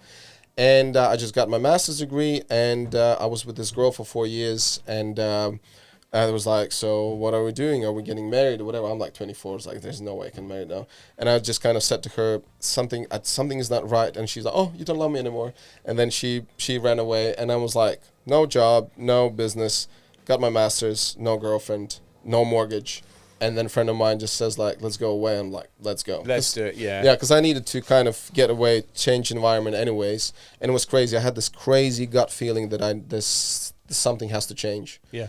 And that's how the Canada became. So you live this life now, which I think most people would be very, very jealous of. It feels like an Instagram life. You're making movies. You met Tom Cruise. You've talked about working with Samuel L. Jackson. So you're making movies. You're in big Hollywood productions. You're talking about some of the biggest, the Bond and the Mission Impossible. Yeah. You're doing stand-up in Bali. It sounds like a dream life. Is it a dream life?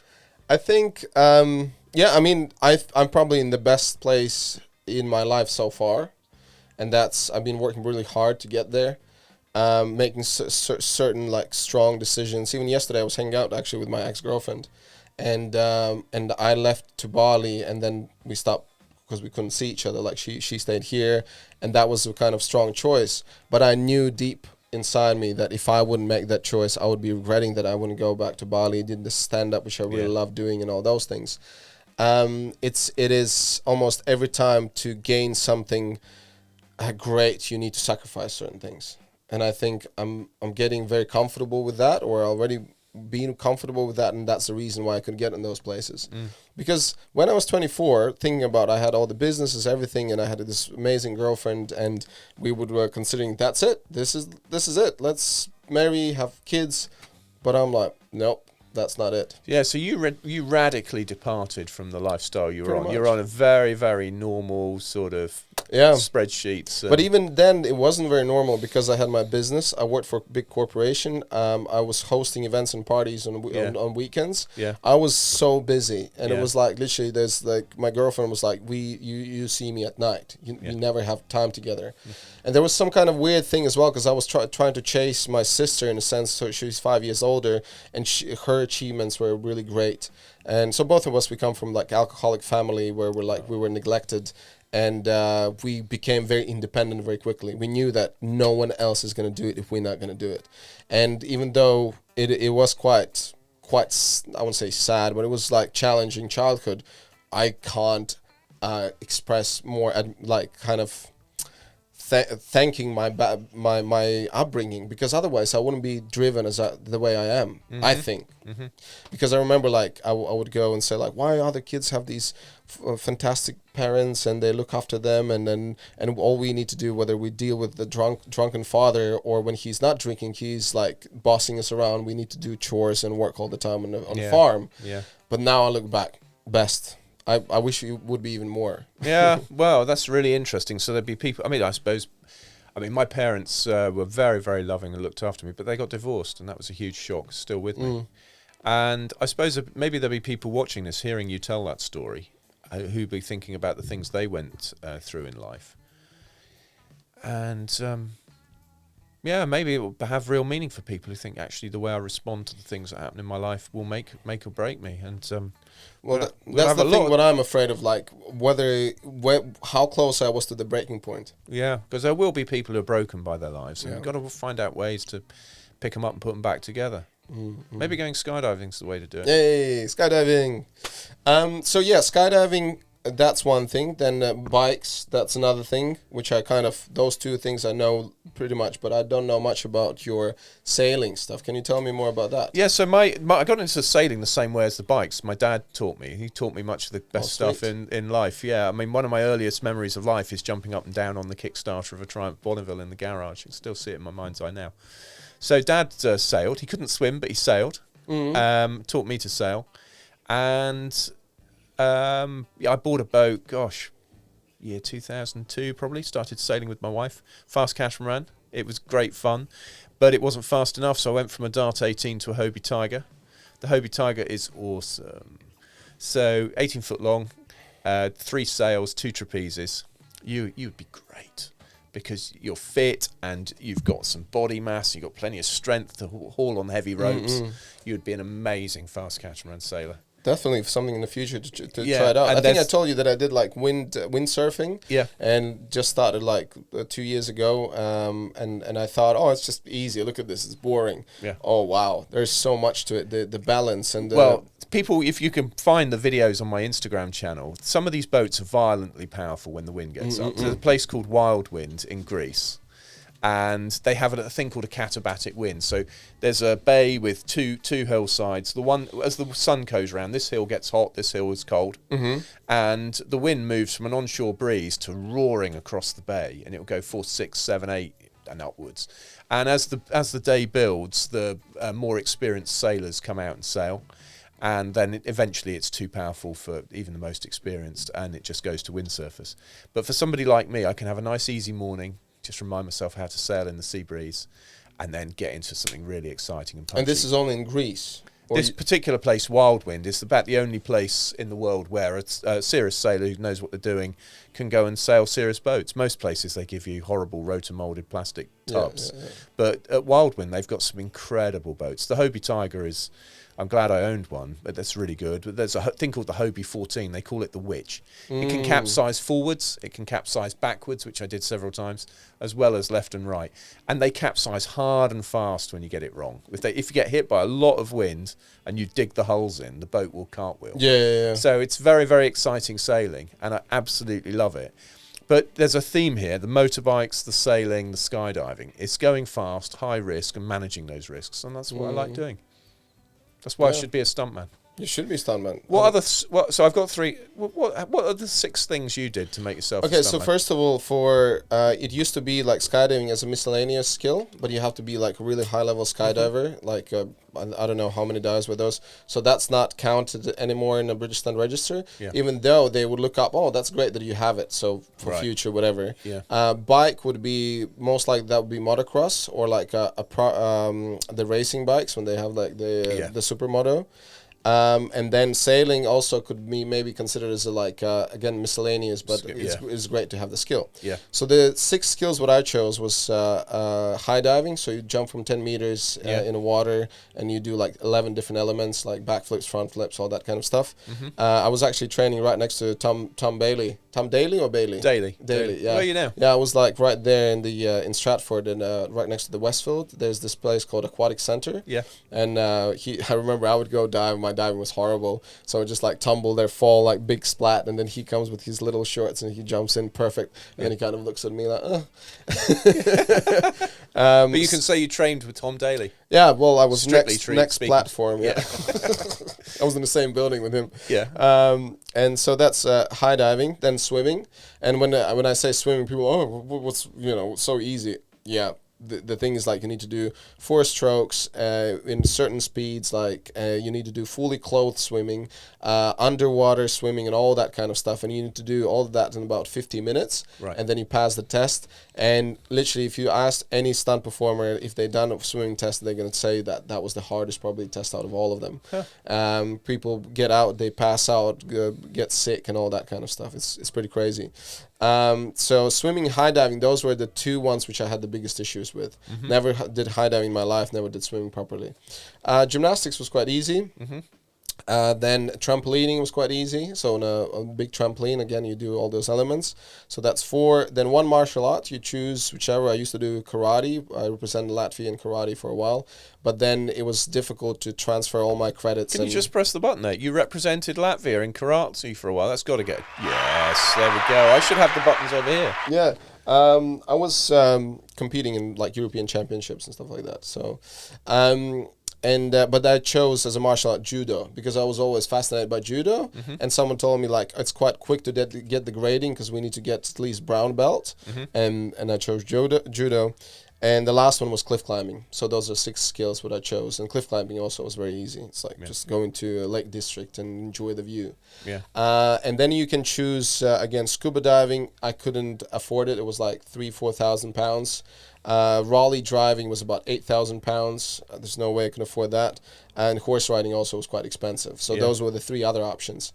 So that's pretty much it. But at the time when I was qualifying, if you are like high world level motocross rider, they would take that as one of the disciplines. Right. Things like that. So if you're a 51-year-old who wants to become a stuntman, actually it's quite a big deal. I've got to do the trampolining, I've got to do the gymnastics. When we talked about it, I think I just said like there are 2 ways to do it. I just explained to you one way, which is get on BSR. Yeah. Other way is you basically just know or get familiar with some stunt coordinators. Yeah. And then you show what the skill you have. And let's say in this case, in your case, would be they're looking for a stunt double for this actor who you look very similar to, who would need to, whether it would be bike riding, whether skydiving, or whether it would be sailing. Right. And then there's no questions. You can do the sailing in this crazy speed and with this specific boat. They're like, okay, we take you because you have the skill. Right. And then there's no question whether you are in BSR or you're not in BSR. Whoever has the skill. And that's the thing, like, especially for specific ethnicities, like there's not enough black people on British Stunt Register.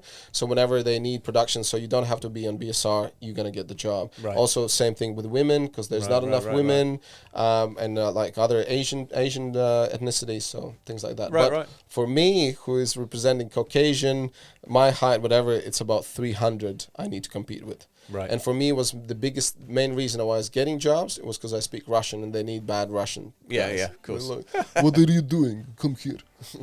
Yeah, it's very, very good accent. Yeah, very nice. Yeah, that's like a Borat thing. Okay, can we show your boat stuff? Is it from this account? Yeah. Just keep scrolling down. Go sailing videos. Okay, which one we got? That one to do with 2 of us on that little boat. Yeah, that's a Hobie 16 with this is loads and loads of wind. Hobie 16. This is a nice lady called Swantja. who's a German lady, and I liked crewing for her because she was transitioning from monohulls to catamarans. And so for her, I was a great crew because I would do what I was told. I was glad to be a crew, but I knew how to sail the boat. So, and being heavier is better as crew. So what you can see, if you look at the water, look how fast we're going now. That is fast. How fast is it? It's probably about, 20 knots maybe. Oh, don't tell me knots. Well, No, 25 miles an hour, something like that, That which is on the fast. water is fast. Yeah. So you can see she's spilling quite a lot of wind, and the hull is still in, but ideally what she'd do is pull that sheet in even harder. Here she goes, and try and get the hull out. But you can see we're caning across the water there. So yeah, these are nice, and there's a couple of capsize videos on there as well. But there we go. Yeah, does she save it? Yes, Wow. she saves it. Yeah, it's good. And then That's we so go cool. capsizing in the other way. This is when we broke the bow. Yeah, there we go. Nice capsize. Wow. But That yeah, is that's very what cool. happens. You sheet in a long way and capsize one way, and then you have to you sheet out again. And I love the camera work. It looks so cool. yeah, that's the Insta 360. It's such an amazing. Where did you put it? On the sail? I put it on the tiller bar. Oh, okay. So you can see the other rudder down there in the water, so it's Yeah. got an extension on it, and I put it on the rudder bar. Rudder bar, tiller bar. I don't know what those things Well, are. the bar that steers the boat. So yeah, it's a really cool camera because it captures everything. Yeah. I've forgotten what I've put in this video, but again, we're going quite fast here. This is Vasiliki Bay, and you can see. Look at you just chilling. I love it. I am just chilling. Yeah, it's easy. What kind of muscles would you involve there? Or It's a there's lot not of core. much? A lot Core, of core, yeah. So obviously, hauling on the ropes, you won't need a lot of arm and shoulder strength, which I know it doesn't look like it to you, but I have been working out. I've got bigger arms than I've had. Yes, thank you. I have been working out for this holiday. But, you spend hours heaving on these. Look at that hull coming out. Nice. So that's what you really want. You want to get the boat with the hull just out of the water, which is when it's at its fastest. So, yeah, you lose a lot of muscles on that rope she's holding. That's the main sheet. It's a lot of weight on that. Look at how she's flying the hull. That's ideal. And that's the speed, again, about 25 miles per hour. Yeah, it's something a bit less than that. 25 is about the top end. Yeah, Much beyond that, they become uncontrollable. But there's a few videos like this. But that's a good upwind course there, quite fast. Nice. But yeah, it's fun when you get on these boats. It looks like we're just chilling and it's easy, and it is when you know how to do it. But if you haven't sailed very much, these boats are very, very powerful. They're very, very fast, and they. That's the interesting one. Like when people see visually certain things, they kind of say, "Oh, this is impressive," or "This is not impressive." It's insane. There's this one move which called the cork when you're doing tricking in gymnastics. When you basically, as you kick your leg up and you twist as well. So we have this one guy. His name's Matteo, and actually going to have him on a podcast soon. He's 39 years old. He's the oldest guy in the world who can do triple cork. Wow. So instead of spinning once, you spin 3 times around, which is insane. And he basically, people who see it, they can't say the difference between double cork or triple cork. And it's a big deal. Yeah, it's a huge deal because it's like just insane how fast you have to spin. And then he does just a normal backflip. People think that's more impressive.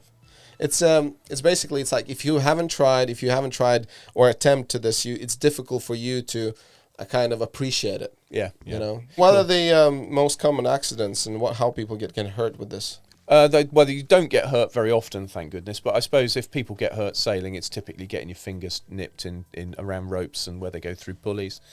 With those boats, if you get a pitch pole, the boat will stop very, very quickly as the hulls dig into the water. It stops very, very quickly.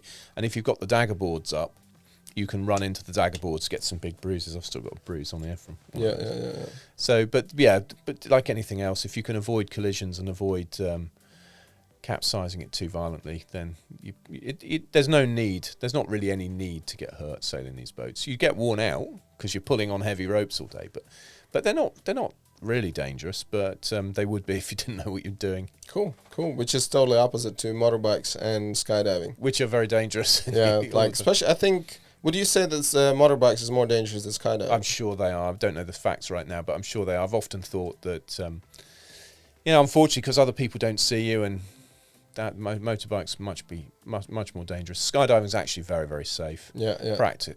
And it's so funny that like people have that misconception about skydiving, you crazy? Yeah. You're crazy. Oh, by the way, talking about skydiving, it was interesting when you mentioned then first you do tandem jump. Yeah, right? I think if people are getting into it. Yeah, so what I did when I went to do my course, that's what I assumed is going to happen. I thought I'm going to do ground school, which is the theory, and then afterwards you're going to get tandem, and then afterwards you're going to go by yourself. And I was like, as soon as I finished ground school, I was like, so who am I going to get attached to for tandem? I was like, attached to? No, you're not getting attached to. I was like, what do you mean? You're just going to jump up with instructors. It's like, what? What if I like pass out and like this happens, that happens? Don't do that. Yeah, and then the first thing, listen, wait. Okay, show me how it looks, and then show me the video, and then you literally get hauled by two people, and they're gonna make sure they're gonna pull out, and then you have a radio in your ear. Then all of a sudden I was like, realize actually this is so safe. Yeah. So anyone out there who wants to do the course, just go for it. Yeah. And when we say safe, I mean there's safe and there's safe. It's Renars and Steve's version of safe. But I've never done a tandem jump. Yeah, me neither. I've never done a tandem, but I would just say if people want to know whether they're likely to enjoy it, tandem's a good way to start. I guess so. It's just, again, if you can afford it, because it's cost. Yeah, I'm afraid it is. It's about £230. Yeah, because that's like literally 1/3, 1/4 of the whole course, which consists of 8 jumps and even with the tunnel and all that stuff. Yeah, but a normal skydive's £25. If you have your own rig. If you've got your own rig, yes. If you've got your own rig and you pack for yourself, just the jump ticket is £25. And this year, one of the guys, what was his name? The tall guy, younger kid with us, he was jumping. Blonde, tall guy, living in a van. Oh, I forgot his name. Anyways, we're sorry. We'd like to say we're sorry that we've forgotten your name. Really cool kid, and he said he just rented his rig. Yeah, and it doesn't cost that much, like a couple $100 a month or something. Oh, that's right. Yeah, which is amazing. So I didn't know about that. So you can just go take that rig and do a couple months, just go jumping, and that's fine. You don't need to buy your own, which is about $5-6 grand. Yeah. So, I mean, I bought mine ages ago, and it's lasted me 10 years. Yeah, but. Unfortunately, because of politics, I haven't jumped as much as I should. I've done 310 jumps now in 10 years. Because of politics, literally. Yeah, literally, because of politics takes up all my time, yeah. Okay, this is let's have another break. We've rambled up another hour. Have we How not? good are we? We have. Yes, I've enjoyed it so much. Oh my God, where did you get this hat? This great hat. This is a lovely hat. I'm loving this hat so much. I'm so sorry that it has a curved peak, though. No, you need to take the shades off. Otherwise you can't see it. Okay. There you go. There you go. Hey, it's an awesome hat. It's my new favourite hat. Where did you get it? I got it from Renars and I'm loving it. It's a very, very special thing to have a Renars podcast hat. I can see me wearing this in the House of Commons. Sometimes I vote in my motorcycle gear before I go home. So I'm going to make a special effort now to make sure... Have you actually ever been in your motorcycle gear in there? Yeah, of course, loads of times. Really? Loads of times. Even when you give speeches? No, not to give a speech. No, I would not get away with that. No. But so people are allowed in there in sports kit. So if they're in the gym and the bell goes, they're allowed in there. And so I thought if you can wear sports kit, you can wear your bike gear. Yeah. But I think the speaker's starting to get a little bit tired of it now. Really? Because I take the piss, of course. Yeah. Of course you do. Of course I walk through the full House of Commons. Okay, so this segment is more about kind of I asked you for your 3 favorite books, 3 favorite films, and 3 favorite people. Huge. Books. I got in a bit of trouble there. No. Whatever books you had them, first 2 I couldn't find them on the audio version. What's the audiobook app I have? Yeah. And the 3rd one I did find, I was listening to it, my head almost blew up because. Brilliant. What were the 3? I can't remember. What the language was so complicated. It was all politics. I was like, oh my God. Don't make me listen to this rubbish. No, it was just like try to. Make it nice and it's just. I can't even remember what I asked you to.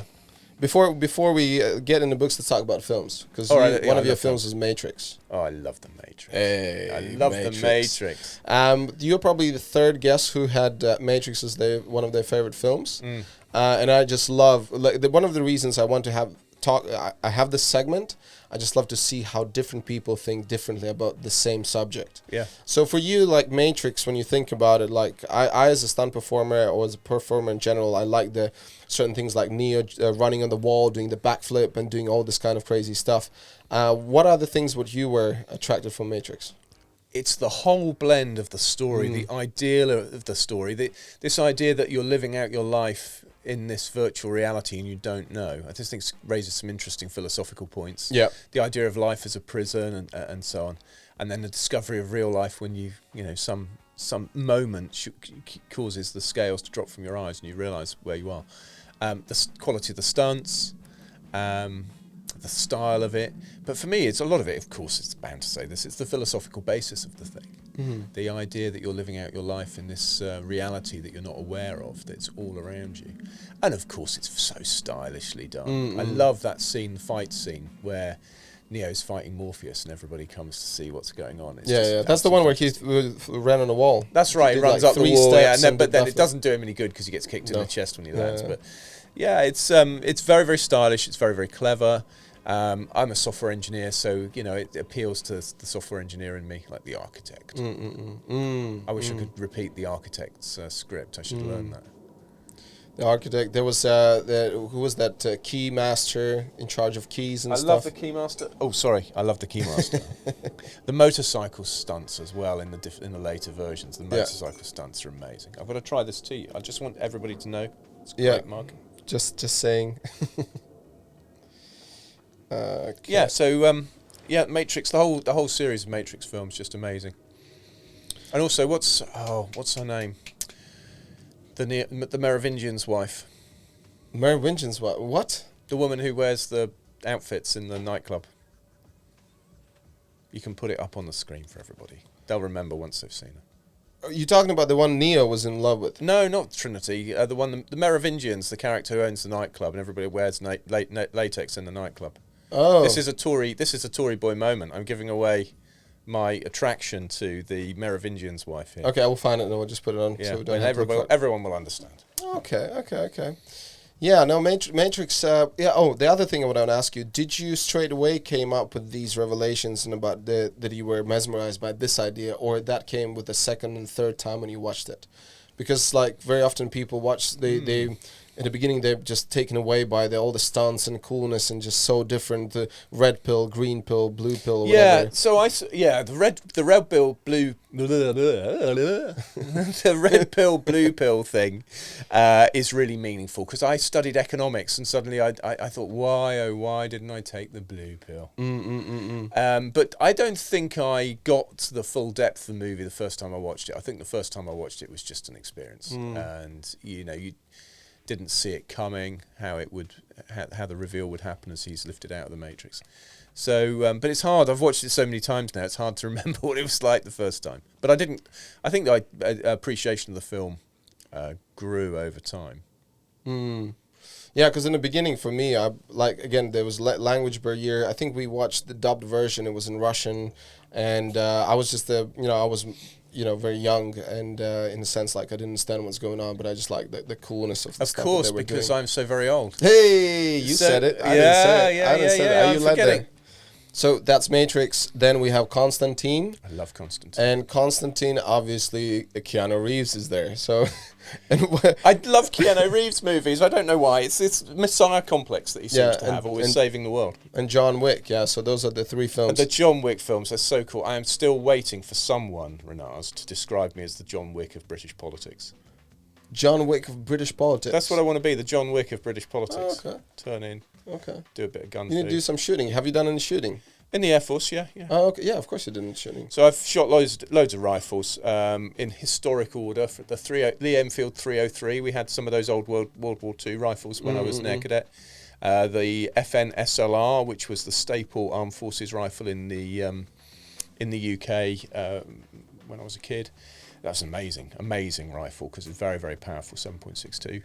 Then the SA-80, which was the current standard UK Armed Forces rifle. I fired a few shots in the desert with a 50 caliber bolt action rifle, which was great. Yeah, it was so funny. It was with an SAS and SBS trooper who were taking the piss out of me. They told me you won't fire more than 1 or 2 rounds from it. So of course I fired all the rounds they'd let me. How was your shoulder? It was fine. I mean, with these powerful rifles, you just want to hold on to them properly. The Lee Enfield's probably the most dangerous because it's got a brass plate. So people, if they're cower and afraid of it and hold it off their shoulder, it'll really come back. No, you don't want to do that. But the 50 cal had a flash suppressor on the front that fired the gas backwards, and that took some of the kick out of it. But it was like firing an artillery piece. It was insanely powerful. It was great. But that was shooting concrete bombs on the range in Oman with these guys. They were there to test the ammunition. I was there to fix the jets. And I fired loads of different Martini Action 22s and a semi-automatic 22. And I went up to the range recently to discuss what's called a lever release, and they had something 45 ACP and 9mm. So I fired quite a lot of rifles, but not lots of rifles, but not handguns. I've never had the opportunity to fire a handgun. Wow. See, like in Latvia, it's so much easier to get your hands on the real guns and actually just go to the ranging what's it called, them gun range, shooting range. Yeah. And do some, like I was like teenager, I was using Makarov, AK-47. AK-47 was just like, AK Kalashnikov, whatever. Of course, yeah. My wife's fired one. She was in the armed forces as well. She had a trip to Poland where she fired one. Yeah. They have very distinctive sound, I understand. In Poland? No, the AK-47 has a very distinctive sound when it's fired. Never really kind of thought about popping. it. Yeah. But I think, Poland is actually, a lot of stunt guys go there, have amazing courses for like tactical use of guns, and they're insane. Actually, one of the stunt guys just recently posted what they did like 2 years ago, and they want to go back to it. Yeah. They have the whole scenarios with cars driving in, like stopping, you smash the window out, you shoot inside. It's just like insane. But with proper real bullets, not like just airsofts or something. But in UK, it's so difficult to find any people place have like really that. borne down on firearms. I mean, we've had terrible, tragic murders like Dunblane, and there was also the one in Wiltshire, Hungerford, where guys just manifested pure evil. I mean, shooting children in, but Dunblane's absolutely terrible massacres. Yeah, it's interesting one, like, and that's why I started where you want to talk about America and how messed up things are there. And then it's just this thing about, well, let's just take all the guns out. You can't. It's too late to take all the guns out. But, I remember Bowling for Columbine, a film by Michael Moore, wasn't it? So after the Columbine massacre, you're too young to remember, but there was a massacre at a school, and this a Democrat-leaning filmmaker did a movie about US gun culture, and then went up to Canada, and he made the point you made earlier about how nice Canadians are. And access to firearms is very easy in Canada as it is in the US relative to the UK. But Canada doesn't have the record of murders. And so you have to ask, what is going on culturally with the US? Culture, and like, I think the biggest one is this whole thing about antidepressants and the pills, what they take, and then how people are just struggling with their mental health and things like that. I think that is the main issue. That's how we got to start talking about John Wick, and this is where we went. Yeah, of course, the fantasy of these things is entertaining as a movie, but of course, in real life, real people get hurt, and it's not at all funny. Okay, talking about John Wick, which film you like the most? The first one, because the novelty of it all. Yeah. The novelty of it all, and the character development again. The way that Keanu Reeves is this reformed character who loves his wife. And the dog. And he's this kind of anti-hero, but that he's just, there is just some shit he's not putting up with. And that's the reputational thing that people don't want. They hear that John Wick's coming. It's like, do you know who he is? He once killed a man with the pencil. Yeah, you do that very well. Yeah. Do you know who's John Wick? Yeah. Baba Yaga. I quite like that reputational thing, I'm afraid. That's what I'm kind of, Yeah, it's pretty cool. Cool. Yeah. On the third one, I really like then, did you see the third one? I think in the third one, when he met that lady, she was in Bond, I think. Oh, yeah, that's right. Yeah. What's her name? I can't remember the lady who was a Bond girl. Yeah. But she's amazing. Yeah, so she basically, I like her dogs, when her dogs were like flying and attacking. Yeah. That was insane. Like, I thought that was one of the coolest ones. When, partly because of the stunt work. You've actually got to work with the dogs doing that. Yeah, that's huge. That was really cool. You really need well-trained dogs, don't you? Because like in that film, they did use the animal factors so well. They used the horse as well, so he just smacks on the butt and the horse kicks the baddie in the face. But I remember, yeah. But it messed it up because it did it twice, and I was like, "Come on, you can't use it twice." No. Yeah, and but the dog thing, I loved it. I just remember how this baddie's like extending his arm, and the dog just flies and just grabs, and just like in this massive speed. And people forget dogs are really dangerous, right? I mean, I went to a police dog handling venue and got to know these dogs, and you don't want to get on the wrong side of these dogs. I mean, they can rip muscles out, right? Yeah, they're well trained and they know what they're doing. Yeah. It's interesting. Like I when I was a kid in the countryside, I always had dogs. Like I loved bigger dogs and just going, like they're so intelligent, so like can sense you.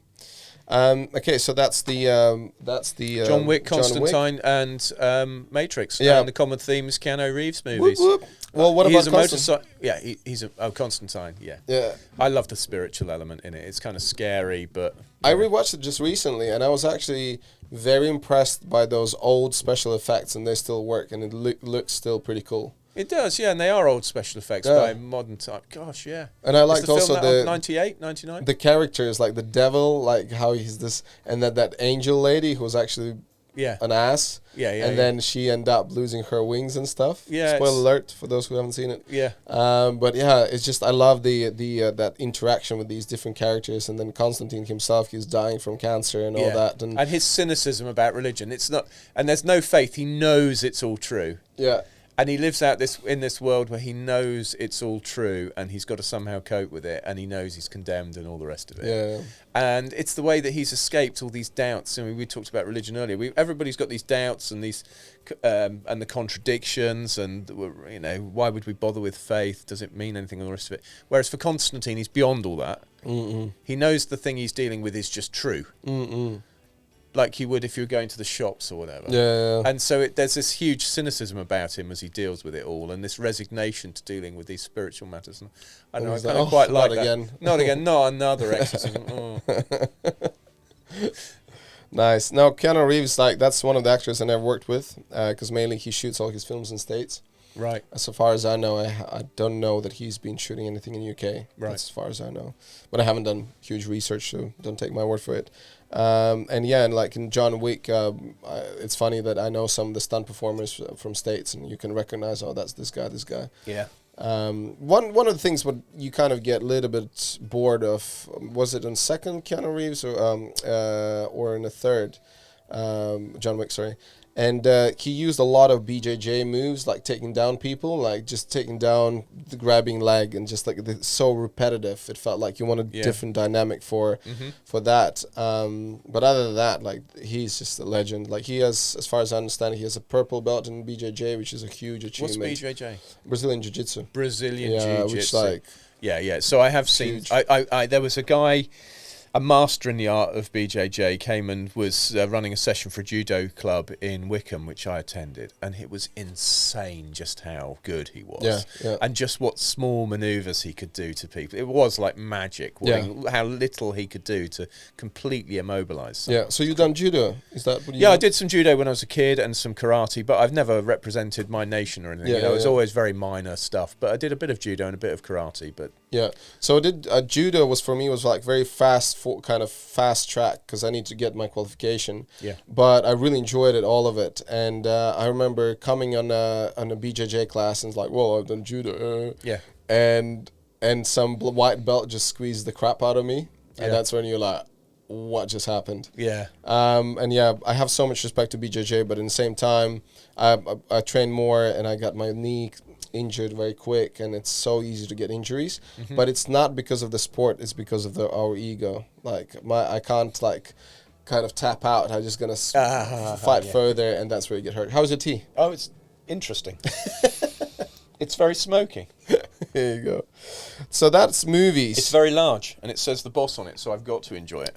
That's movies, and here are the books. Yep. So the first book, Mrs. is that the writer, Omnipotent Government. Mises.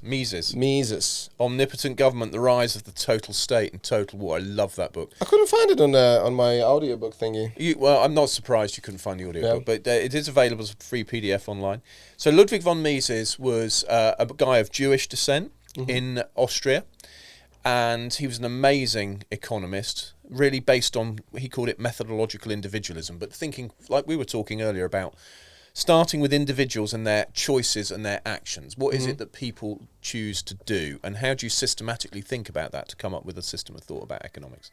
So Mises forecast the collapse of the Deutschmark and the rise of political radicalism in Germany. An amazing book, really good stuff. It's in a collection of essays called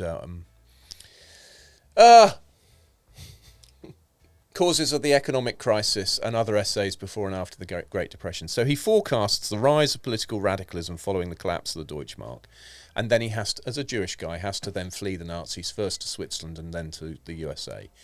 And he in this book, he explains how omnipotent government arose and what the factors were in it. And it's just an amazing lesson about how politics goes wrong. Militarism, nationalism, belief in socialism and planning.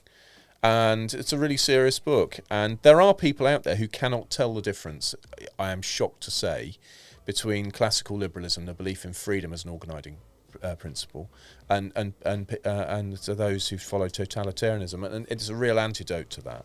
No one could read that book and not understand the difference between the philosophy of freedom and its alternatives, and also how relatively easily society can tip into totalitarianism if people do believe in the state as the answer to every problem.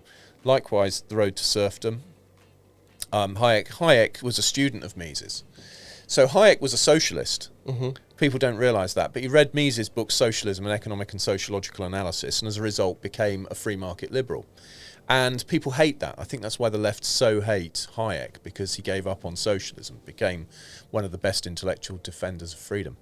And The Road to Serfdom, he broke off from his economic work to explain that in the UK we were following a similar pattern of events to Germany, but 30 years behind, writing this at the end of the Second World War. And he was very worried about it. Now, clearly he wasn't right. The UK did not tip into totalitarianism.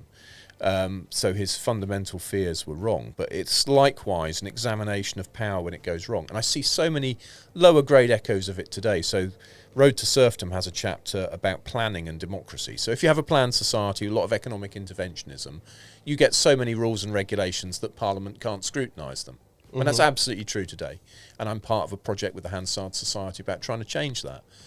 But the fundamental point is, if officials are going to be telling people how to organise, for example, the production of energy, we shouldn't be surprised when it goes wrong. And we shouldn't be surprised that parliamentarians who are there to scrutinise the law can't keep up with all the rules. And that's all forecast in Road to Serfdom. And Karl Popper's The Open Society and Its Enemies. Oh, I love Karl Popper. That's the only book I actually got on Start Listening, and I couldn't grasp. Yeah. So Karl Popper, he was a Marxist when he started out as a young man. And he went to a riot and a friend was killed. And he said to the organisers that this had happened, and he was obviously very distraught. Yeah. And they said, well, you can't make an omelette without breaking eggs. So we're completely unsympathetic to the human condition and concern for others. So Popper started asking a question, well, is socialism scientific after all, which is what they were saying. It's scientific socialism, and the coming of it is inevitable and so on. And that's what caused Karl Popper to become one of the greatest philosophers of science, because he was asking the question, what is science?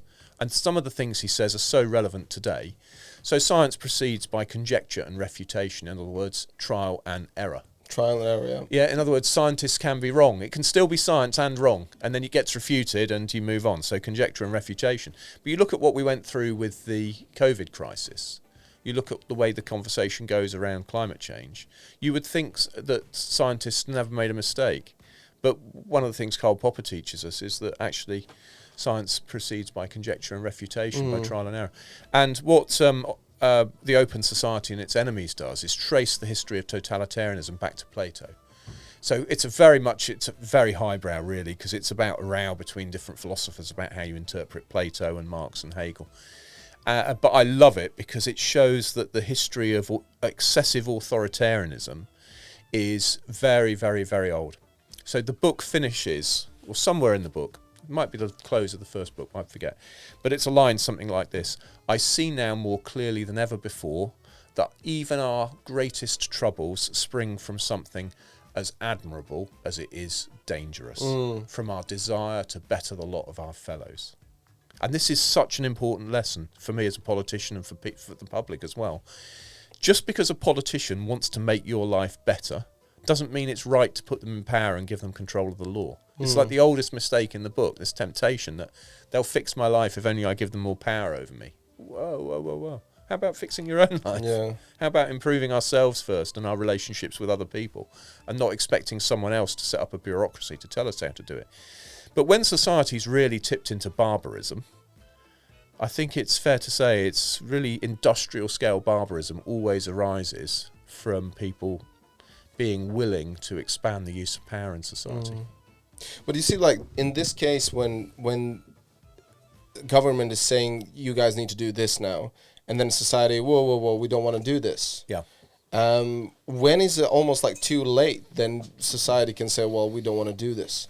When they actually still can have that, it's like. Again, like I just don't understand so much about politics. Like right now, what you were saying, most of the stuff for me was like, oh, sorry, I'll have to try again. No. In a sense that it is quite complex, and also someone who's been in politics for such a long period of time. And also, I wanted to commend you on your being in charge of the book club, which is amazing. Yeah, the young people love it. Yeah, which I think is fantastic. How why people, I can judge you by knowing. It's not judge you, but I can kind of understand what kind of person you are if I know your 5 best friends.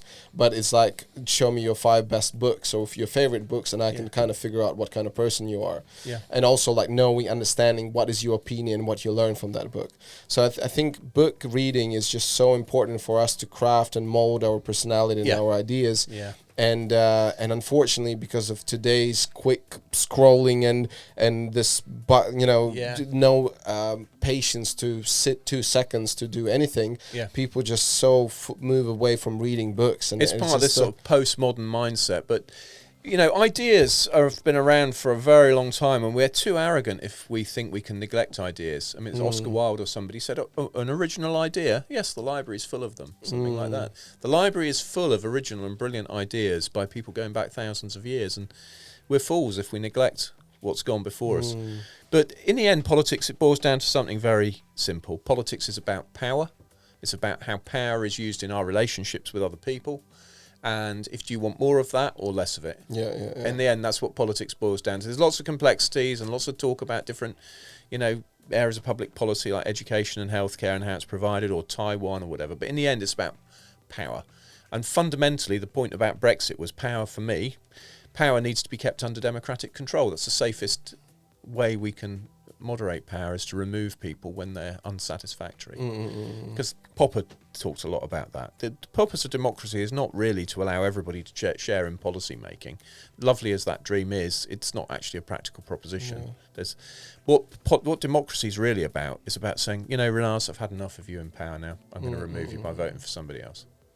You see, one of the biggest problems with, these are ideas what Joe Rogan discusses on his podcast, is that if the nation is so big, it's just so difficult to figure out just look up to one person or this group of people who are in charge. Yeah. So if we look back in the days when we lived in tribes, let's say like it was 30 of us, if one of us is not doing the job or like not contributing to the rest of the society or rest of the tribe, we're going to go, hey, buddy, you should do the work like everyone else does. Yeah. But when the nation is so huge, it's just so difficult to monetize and understand where this money goes, how this goes, who is in charge. And as bigger as it goes, like in states, 300 million people and one person is in charge, which is insane. Well, obviously it's just not one person, but it's a very limited amount of people. But everybody's looking up to him in a sense. But this is, again, it's like the cathedral versus the bazaar, the 2 ways of organising society. Either very hierarchical, this dream of perfection, or the madness of the bazaar with everybody's cooperating freely.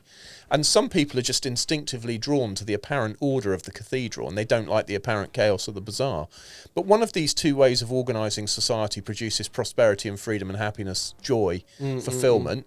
And one of them, whenever it's seriously tried, always produces tyranny and misery and failure. And this is the choice society always favours. Again, I want to decentralise power. I don't want to be looking to one person. I don't want to have to care who the Prime Minister is or care who the President is. I don't want it to be relevant in my life. Now, people wouldn't expect me to say that as a politician, but that is my politics. I don't want the public to have to care about politics. I want to get politics out of their lives. But the irony is the best way to get politics out of people's lives is to have a well-informed population who have that view, and then they get involved with politics and say to politicians, no, thanks. I don't want that from you. I want to pick this other guy who's willing to get elected, who wants to reduce the role of politics in my life. But I'm afraid it's a choice. We're stuck with politics, power, legislation, courts. These things are going to be there forever, and they do a lot of good. But the question is, how do you stop them going too far? I'm afraid the only way we are just stuck in life. That the only way to stop politicians going too far is to participate in democracy. And for those of us who would like less politics in our lives, it's ironic. How is it in UK? Let's say if they elect the parliament, how long they have the power? 5 years is the limit. 5 years. Yeah, we've just repealed the Fixed Term Parliament Act, but 5 years is the limit. So one of the biggest things what I noticed in Latvia, what was happening, so we would have these parties, right? And we have let's say 5 main parties, and they're fighting for the seats in the same, as we call the seats in the parliament. Yeah. It's very similar. And let's say they come up with all these promises, this is going to happen, that's going to happen. As soon as they get elected, that's all out the window. Yeah, it's hopeless. So what is because again, let's say if this is a small tribe, small village, it's 30 of us. Yeah. Steve comes up and says, listen guys, if you allow me to be in charge, I'm going to make sure that kids going to get food, elderly going to get this. By telling you what to do. Fishermen going to do this or this. Yeah. And then literally half a year later, you've done none of it, and then opposite. If we're a little tribe, we're just going to slay you right on the spot, or just kick you out of the tribe, we're going to come back. Yeah. But when these people, they get this power and they're there, you can't just get rid of them in 1 year. No. So that is my biggest problem. Yeah. Because they can lie looking in your eyes saying like, oh, we're going to do this and that's going to happen, and it doesn't. Yeah. I mean, this is one of the biggest problems. People become accomplished liars. I mean, I won't have lying. You've got to have... So I always say, when everything we say and we write in my team, it's got to be true, necessary, beneficial, rightly motivated, and with permission. Mm-hmm. Permission's the only thing that's hard. Sometimes you've got to attack somebody and you don't ask their permission first. But true, necessary, beneficial, rightly motivated. And a lot of politicians don't do that. And I've seen it myself over 12 years. Once somebody lies a little bit, they become better and better at lying, and they get themselves into these webs of deceit, and you can't trust them. But the best thing to do with such people is remove them from public life, which you can only do illegally by voting. So, yeah, politics is inherently mucky. You know, they say power corrupts and absolute power corrupts absolutely. But, yeah, power is corrupting. The worst of people's vanities and ambitions come out, and in order to strive after their ambition, they'll then say and do things they ought not to do. So it is a mucky old business, but as I say, we're stuck with it. We've got to have some mechanism of controlling power in this world, and democracy is the best one. When you go for an election, you should have a manifesto that sets out, as you say, what you're going to do, and then you should stick to those promises, and don't make promises you can't keep. Now, I would prefer that our manifestos were shorter and more thematic and more about principles, because making large numbers of very concrete promises just inevitably makes them hard to keep, particularly when events crop up. And then you get the problem of cynicism and despair when you've broken promises. So I would rather that we were much more thematic and made fewer promises that we can much more certainly keep.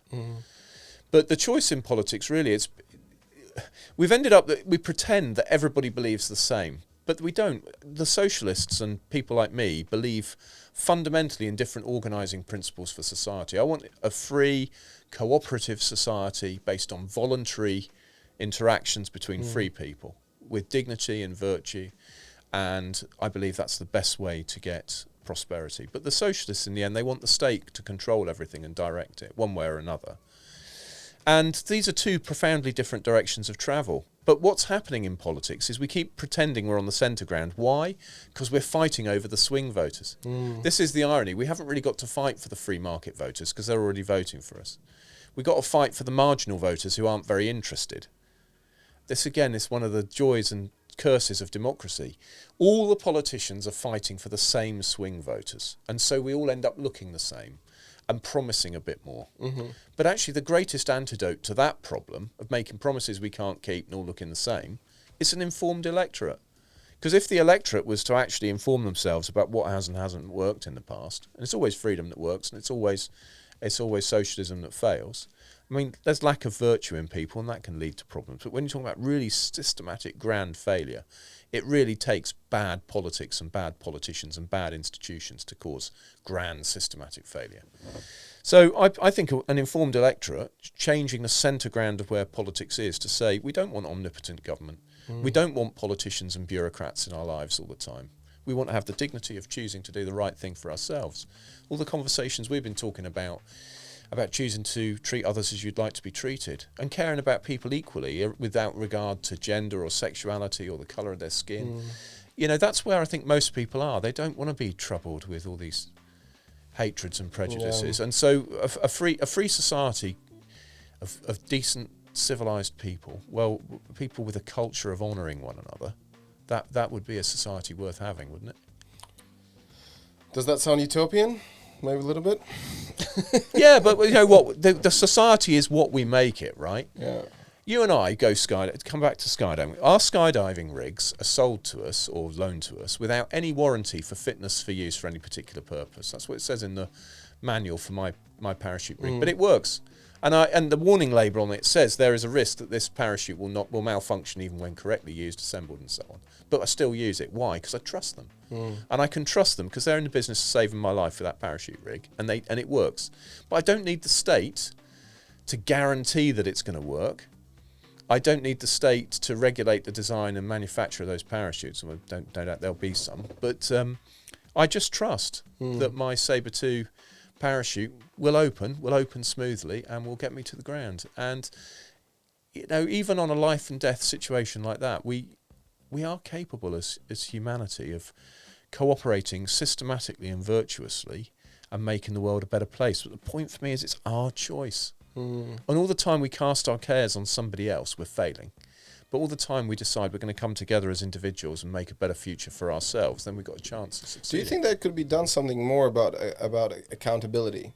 So let's say because I have a background in sales and marketing, right? Yeah. So if I have a meeting and I'm in charge of this district where we're selling potato chips, let's say, and I will say, listen, guys, we have a plan to get our sales to this point. And it's very simple. If we don't, you can fire me, kind of thing, right? Yeah. So they give me half a year, and I get those numbers. And every meeting we go every month, they were like, so what? The numbers are not there yet. They're not there yet. Yeah. You know that we're gonna fire you if you're not gonna get there. Yeah. And it's like, okay, didn't get there, fired. Next. Yeah. But in politics, the biggest problem is that it's like you promise. You get that seat, you sit in that seat, and then not delivering the promises. Yeah. And then the people are all upset, annoyed, whatever. And then we're going to have next one now. Next one is promising, get in there, not delivering and sitting there for 4 or 5 years, spending our tax money on the salaries and all that stuff. That's my biggest problem, that you can't have them so accountable. Yeah. And if you do want to get rid of them, it takes this long-ass process. We need to get these votes, we need to this, we need that. That is the biggest issue with politics, in my opinion. That's why, you know, I can honestly say that I've never been involved in politics because I agree with you. So I agree with you. And there's loads of ways that politicians are held to account in Parliament and in committees and all the rest of it. It's all too boring and not very effective. But there are fundamentally two different ways of organising society. The private citizen's way and the political way, the state's way. And what you've just described is that fundamental conflict. That in the private sector, if you talked about tribes earlier, it's a similar example. In a small organisation that people have chosen to be part of, accountability is very easy to deliver because you can say, you didn't hit your sales targets, Renars, you said fire me if I don't, so you're fired. Whereas with the state, it ends up you get the rule of no one. No one's held adequately to account.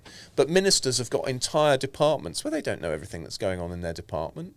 People have got their own, although they're supposed to be objective and impartial, officials have, of course, got their own ideas about how things should be done. And accountability is extremely difficult to deliver. Well, what are you going to do? Either you keep trying to make a failing system work, or you have a different system. And that's why I'm in favour of the system of a free society.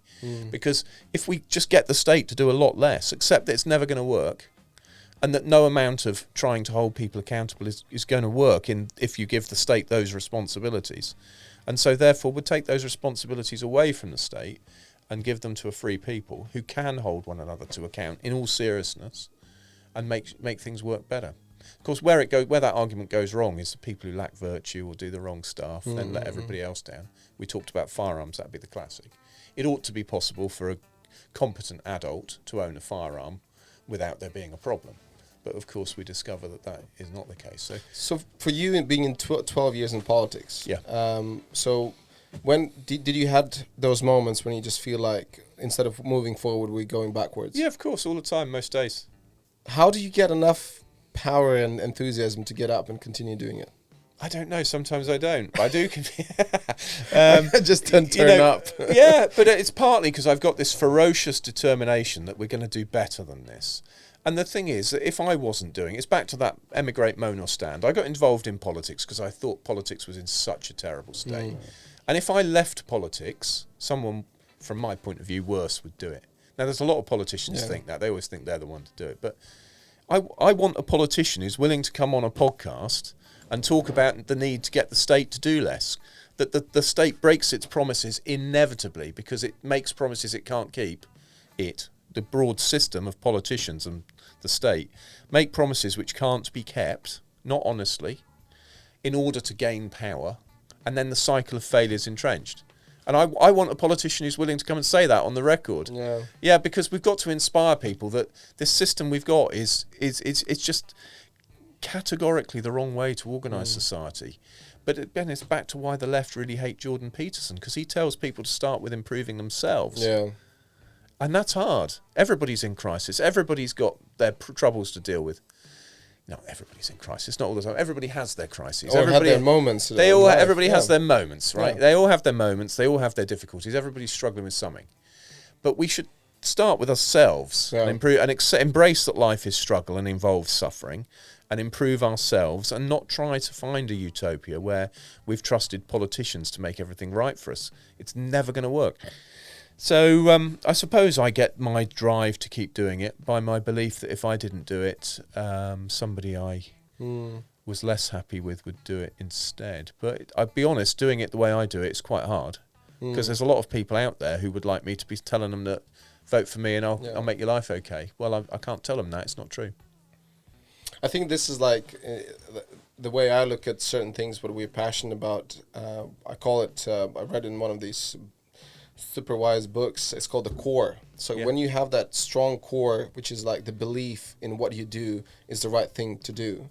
Let's say like with podcast, my example, start doing it, did like 20 episodes, had like 10 followers, subscribers. You think, and because in the very beginning I had a co-host. He's one of the comedian guys in Bali. He's actually in charge. He's the manager. Yeah. And after 10 episodes, he's like, I'm not doing this. It's like, there's no money, there's nothing, like, And I look at him, why would you even think about money? This is us getting together, getting these ideas out. This is it's such a complex process. You can't just go and like be super famous and everyone is going to be listening to you.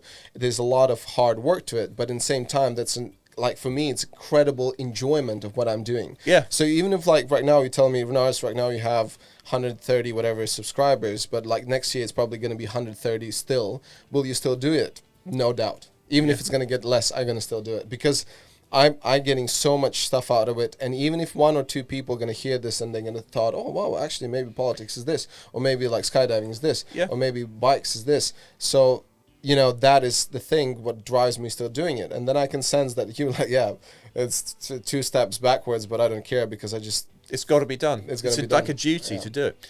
But yeah, I mean, the theme through a lot of this stuff is, what does it mean to be a capable, competent individual you could be proud of? Now, we all fall short. I don't doubt my flaws.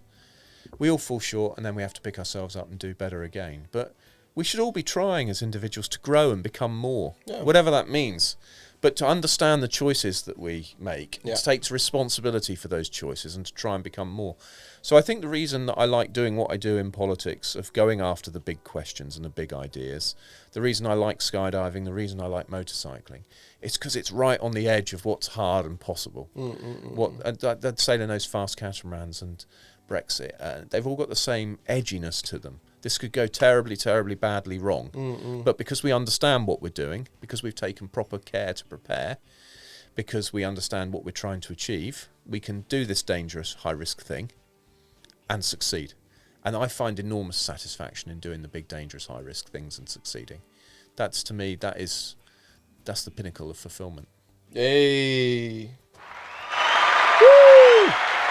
And I can totally agree to that. Like certain things what I do, it's just if there's no adrenaline rush and there's no kind of a cool stuff about it, I'm not even bothered about it. When someone says, oh, let's go for a walk, the most boring thing ever.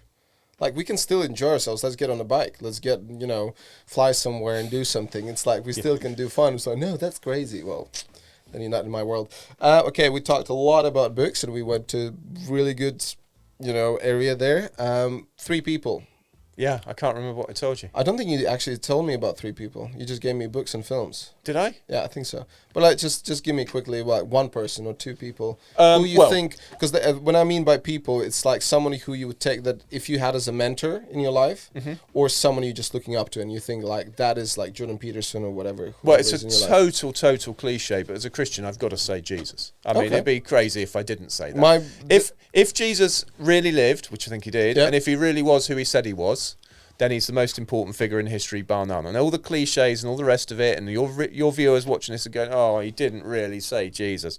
But actually, if it's true, if the gospel is true, then he's the most important figure ever by huge margins. But I would probably say after that, somebody like Mises, because he's such a brilliant thinker, so wide-ranging. And the other third person I'd add, probably, I'd be hard-pressed, but probably Beyonce. Beyonce? Oh, I've got a license. It literally goes Beyonce, Jesus. Yeah, but my wife has given me a licensed soft spot for Beyonce. I'm a huge Beyonce fan. She's amazing. But wait, the ring thingy? Yeah, but there's no adultery in it. She's just amazing. And put the... Yeah. Oh, the single ladies? Oh, the single ladies. Yeah, we should do that. We should do the dance. Like that guy on the football field. But yeah, I've got a licensed soft spot for Beyonce, so... and why? Tell me. She's gorgeous and amazing and talented. And, yeah. Well, she inspires so many people all over the world. I'm serious. I've always thought that Beyonce was a really incredible woman and performer. And, I've got a licensed soft spot for Beyonce. Oh, that's cool. And following shortly behind is probably J-Lo. And beyond that, probably... What do you think about J-Lo just marrying Ben Affleck? Did she marry... Do you know, if I was asking for somebody to play me in the movie, I've always thought it would be Ben Affleck. Don't you think? I mean, Ben Affleck's got a bit fat recently. Yeah, it couldn't be you. It couldn't be but him. Ben Affleck in The Accountant. If we'd asked me for 5 films, I probably would have included... Did you just fat shame Ben Affleck? Did I? Oh no. Did I? Oh no, that's going to be the highlight. That's going to be the... I just accidentally fat shamed Ben Affleck. Ben Affleck has just got a little bit fat. He can't play me. Sorry, but you fat shamed me. You did. I was actually wanted to say that like fat shaming works. Usually, like how did it work for me? The 2 out of 3 usually 2 get in shape, 1 gets suicide. Oh no! Did I say that? So cruel. We gotta be kind to everybody. Yeah, 100%. So she got married to Ben Affleck. Yeah. Any thoughts? Good luck to them. Hey. Yeah. Happy. And talking about who could, did you see The Accountant where Ben Affleck was playing? I love The Accountant. That film is sick. Is that a good thing? That's a generational thing. Sick is great. Good. Fantastic. Fabulous. Fantastic.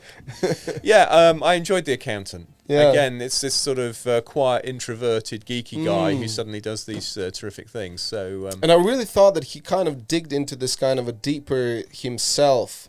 And like he played something different because he always like tries to play these outgoing, like The Boiler Room, where he was like, I remember I actually learned that that monologue when he gives in a boiler room, when he's like, this is what you need to do in order to get successful, and you can get the fuck out of here kind of thing. And it felt like it was played and pushed, but in Accountant, it literally felt like he kind of plays himself. Yeah. It's really cool. No, I like The Accountant. Ben Affleck, Ben Affleck, if you're watching, I'd love for you to play me in the movie. And there's absolutely no problem with your physique. You're looking great. You're looking great. I'm a huge fan. Ben, thanks very much. Yeah, the only thing you need to do is just get in shape, please. Stop it. Yeah, but who's going to play you in the movie, Renars? Surely I don't know. Renars. People keep saying that I look a little bit like Wahlberg. You do look a bit like Wahlberg, yeah. The nostrils. I just need to do the nostrils. You're a bit more muscular than. I don't know, but I'm his height. Like I could actually stun double him. Yeah. But there's this other guy who's been stun doubling him for ages, and he's better performer than me. And anyways, so it's fine. It's fine. It's okay. I get over it. I could double Tom Cruise, but he's not as big. Like he's quite like narrow shoulders and stuff. Is he really? But he's my height, exactly my height. Huh. So Can you run like Tom Cruise? no one can run like Tom Cruise. No, it's crazy. He's got a crazy run. I've just got one really big, important question to ask you before we finish. Yeah, go for Are it. there any of those buttons you haven't pressed in this interview that you need to press? Let's see. So that's a little music thingy. So we can do that in the end. Oh, you didn't say anything funny, so I didn't use this say one. anything funny. There you go. We used this one a lot. We did. We used this one the most. Yeah. Because you are the guest. No, we did. That's got a good one. We used this one. We used this one, and this one we never used. We should have used that when talking about the wonders of a free society. There you go. Imagine, hang on, Yeah. Renars, imagine how wonderful a free society could be. One based on dignity and choice and virtue.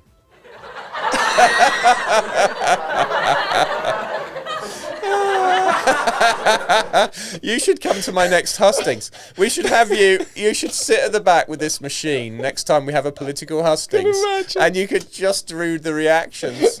I probably would do this the most. No. Hopefully for my opponents. But we'd see. But yeah, that would be quite funny. You could actually have quite a good political commentary on the next general election by just doing these over the top of hustings. I need to do the one boo as well. Boo. I need that one. Boo. Yeah. You're too polite to do boo. So before we finish this amazing experience, I usually ask them, I call them the bombs of wisdom. Ooh. What would be the bomb of wisdom for maybe a younger version of you? So if you look back and you could say to meet Steven when he's like 20 years old, 15 years old, or just in general for maybe younger people who might also look into politics, Yeah. what would be kind of suggestions? What do you would like to Well, I do? suppose if I was talking to the younger me, I would say don't let anybody else constrain your choices. Mm-hmm. Don't let anybody else tell you that you're not good enough or allow you to think that you're not good enough. I think when I was a kid, I didn't think I was good enough for X, Y, and Z, and that constrained my choices. Yeah. Well, just don't let anybody tell you that. You're And good enough. don't allow to yourself to believe in that as well, or think about it. Yeah, whatever it is you want to do, you Just are do good it. enough. Go for it. Don't. But there's a lot of entitled people in this world. Again, I don't want to be a reverse snob over it because I want everybody, without exception, to be able to fulfil their potential. But there's a lot of people out there who feel entitled to their success. Yeah. They really feel entitled to their success. They turn up and something goes well for them and they feel entitled. But then I'll meet somebody else. I've got someone in mind. I won't embarrass them by saying somebody else. And you give that person a hand up and they're almost embarrassed they've been helped. But it's only making a contact that will be of use to them, to both parties. But there's absolutely nothing wrong with introducing people to one another who will find one another interesting and useful and helpful to their mutual advantage. That's the way life goes. But somehow working class people get brought up thinking there's something somehow wrong with networking like that, whereas entitled posh kids take it for granted that that's how the world works. And, I would say in a world full of entitled people, just allow yourself to be helped. Allow yourself to be helped and allow yourself to believe that nothing's too good for you. I think that was a perfect ending to a perfect podcast. Great man. It's Thank been a you real so privilege much. to come on with this podcast with you. You are a great hero and an inspiration Steve to me. Baker. Little dance. There you go. Blah, blah, blah. Renars Podcast.